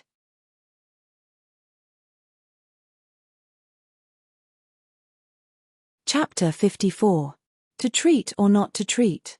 Qin Wangfei, you mean to say that you have a way to treat the Crown Prince? Emperor Tianhui asked seriously. A case like the Crown Prince's could be diagnosed with an ultrasound in modern times. Then, an open abdominal surgery would be carried out immediately. It was just a surgery similar to a caesarean section. However, in ancient times, it was a little difficult to perform such a surgery. Even so, Han Yunxi still nodded without hesitation. Naturally, she had other methods. How do you treat him? Long Tianmo asked urgently. His words immediately exposed his trust in Han Yunxi. I'll make an antidote for the tumor poison and dissolve the giant tumor into poisonous blood. Then I'll cut open the abdomen and do my best to use acupuncture techniques to expel the poison, Han Yunxi replied truthfully. If she cut open the crown prince's stomach to take out the thing, it'd be an extremely deep incision. Without any suturing tools, she wouldn't take the risk. But if she used medicine to dissolve the thing in the crown prince's stomach into blood and then opened his mouth to expel the poison, then it'd be a small operation similar to the one she'd performed on young General Mu Qingwu. As long as she didn't lose too much blood, then the risks of this plan were completely within her control. As soon as she finished speaking, Han Konggan spoke up. Then you still can't prove that the crown prince's stomach is a malignant tumor. If the tumor turns into blood, Divine Dr. Han can take the blood to see if there's any poison. Han Yunxi's lips curved into a mocking smile as she deliberately emphasized the words Divine Dr. Han. Han Konggan's face alternated between red and white. He hated her to the core, but couldn't speak. You'll have to cut open the abdomen, the Empress hesitated. This isn't appropriate. The Empress Dowager hesitated as well, her face full of worry. This was genuine worry, since the Crown Prince was her most beloved eldest grandson. When Chunxie treated the young general's poison, I cut open the abdomen as well. Because of this, the Empress Dowager misunderstood. Esteemed Empress Dowager, if you still don't believe Chunxie, you can summon the young general to take a look. The wound on his abdomen should still have a scar. Han Yunxi's tone was very calm. Anger flashed through the Empress Dowager's eyes. This damned girl, she's still thinking about that. She's clearly mocking me. The Empress Dowager fell silent. Once the success story was out in the open, Han Yunxi tossed the hot potato to Emperor Tianhui and put him in charge of the situation. Your Majesty, Yunxi has already explained everything clearly. It's up to you whether to treat him or not. Emperor Tianhui and Long Tianmo stared at each other through the muslin curtains, neither of them speaking. Han Yunxi was smart enough to come up with a diagnosis completely different from Han Konggan's. If Emperor Tianhui believed her, then he'd let her treat him. If he didn't, then there was no reason to make things difficult for her. Under such circumstances, Han Konggan didn't dare to speak too much. After all, he hadn't been able to come up with a treatment plan for so many years. If he continued to speak, he would be courting death. For a moment, the room fell silent. Unexpectedly, Emperor Tianhui slowly turned to face Long Fei Yi. Duke of Qin, what do you think? Han Yunxi was surprised that Emperor Tianhui would ask about Long Fei Yi. Still, Long Fei Yi didn't panic, as if he'd long expected the question. His expression was indifferent and inscrutable. This matter is of great importance. Imperial brother can make the decision.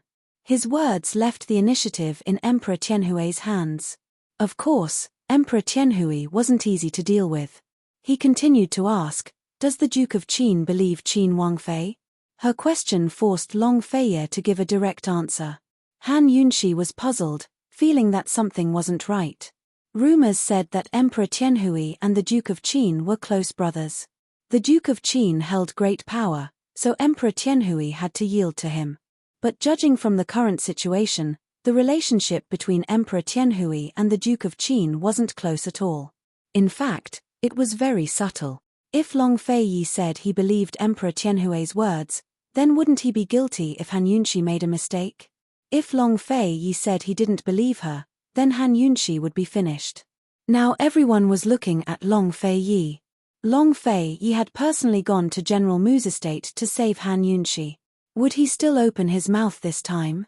Why did he go to General Mu's estate to teach Changping and the Justice Court official a lesson and rescue Han Yunxi from her predicament? Why did he allow the existence of the red handkerchief?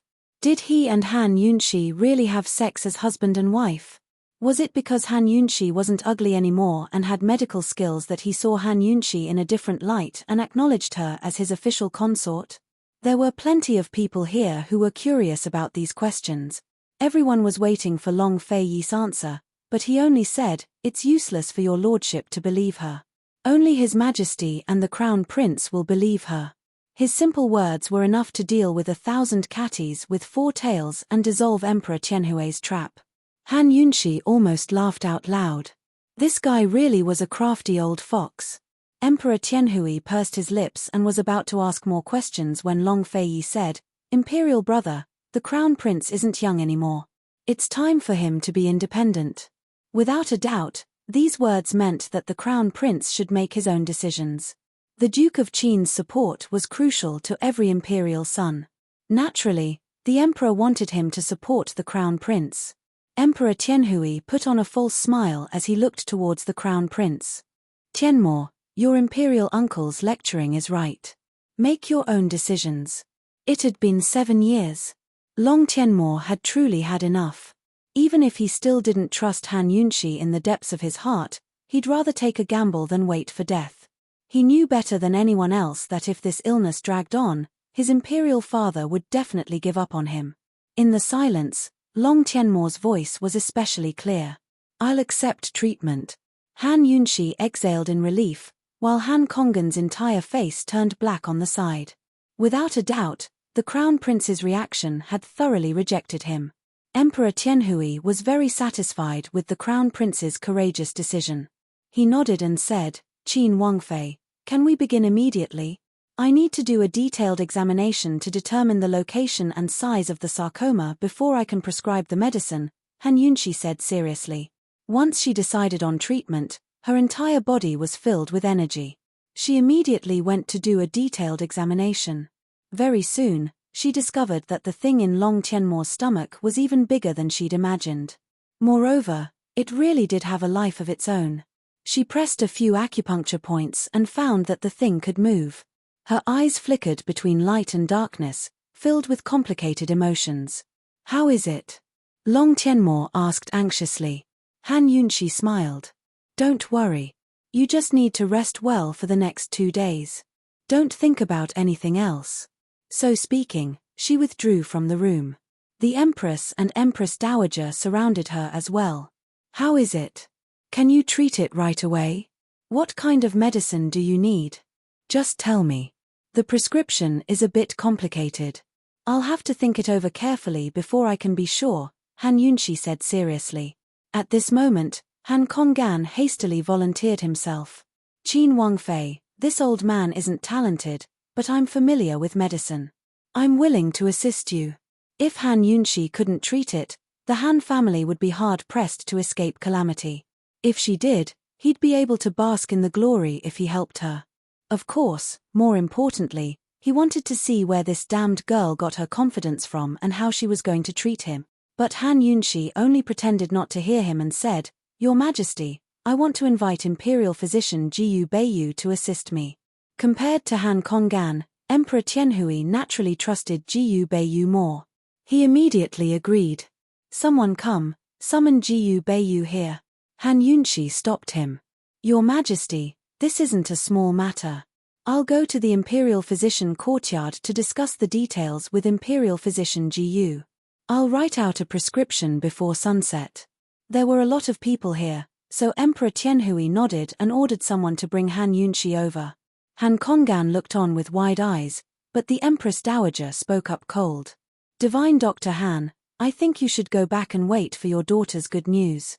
Esteemed Empress Dowager, this commoner has served His Highness for 7 years and understands his condition best. Why don't you let this commoner stay, just in case? Before Han Konggan could finish, the Empress lost her temper. Pa. Han Konggan, what kind of unlucky things are you saying? Useless thing, you still have the face to stand here. Let me tell you, you were the one who brought out the pregnancy pulse. Once the crown prince recovers, I'll deal with you properly. Han Konggan was too scared to speak, but quickly asked to be excused and fled. Looking at Han Konggan's wretched figure, the Empress's eyes grew dark.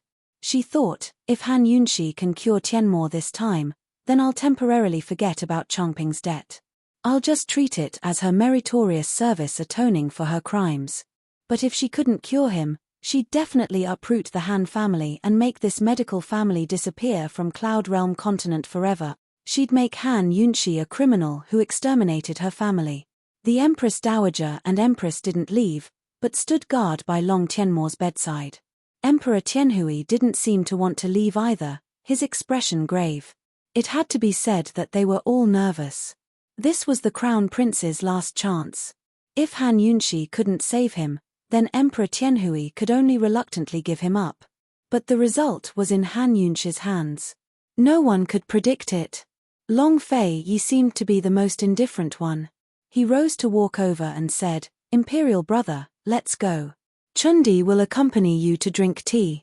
Emperor Tianhui recovered his wits and nodded before following Long Fei Yi out the door.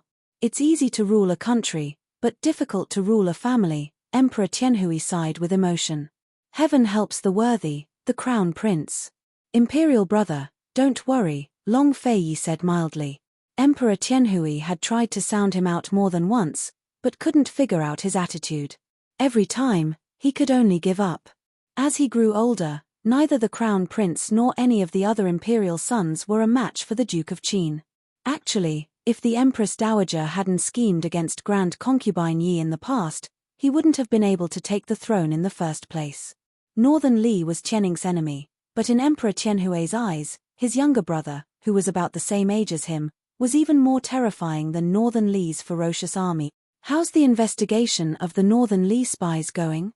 Emperor Tianhui asked. "There's still a big fish lurking in the shadows. Chundi's already cast the net," Long Fei Yi replied honestly. "You have to know that these spies wouldn't have been able to stir up such a storm without a mole," Emperor Tianhui reminded him cold. "Chundi understands. Imperial brother can be at ease." Long Fei Yi was neither flustered nor anxious, so calm that it made others feel cold. The two of them chatted as they walked into the imperial gardens. At the same time, Han Yunxi had just arrived at the imperial physician courtyard. Jiyu Beiyu was the head of the imperial physician courtyard, which naturally fell under his sphere of influence. As soon as he heard that Han Yunxi had come because of the crown prince, he immediately dismissed all of the medical attendants in his study and ordered them to stand guard outside the door. No one was allowed to approach. Han Yunxi hadn't even said a word, but she couldn't help but silently admire Jiyu Beiyu's strength despite his frail appearance. If Long Fei Yi was an icy fox, then this man was a gentle one. He personally closed the door behind him and walked over with a faint smile. "Qin Wangfei, has the diagnosis been made?" If it was anyone else in his place, they'd definitely be nervous. But Jiyu Beiyu was always so calm. Han Yunxi especially liked to see his warm smile, because it could calm her down in an instant. But every time, she was the one who broke the calm in his eyes. "It's not a pregnancy pulse," she said with a smile. "You're tuning in to the Dreamy Chapters YouTube channel. We're so grateful for your support, and don't forget to subscribe to join us on this incredible journey through captivating stories. Your generosity through donations truly makes a world of difference, as it's the primary source of revenue that allows me to expand and enhance this channel for you. Thank you from the bottom of my heart for being a part of this adventure.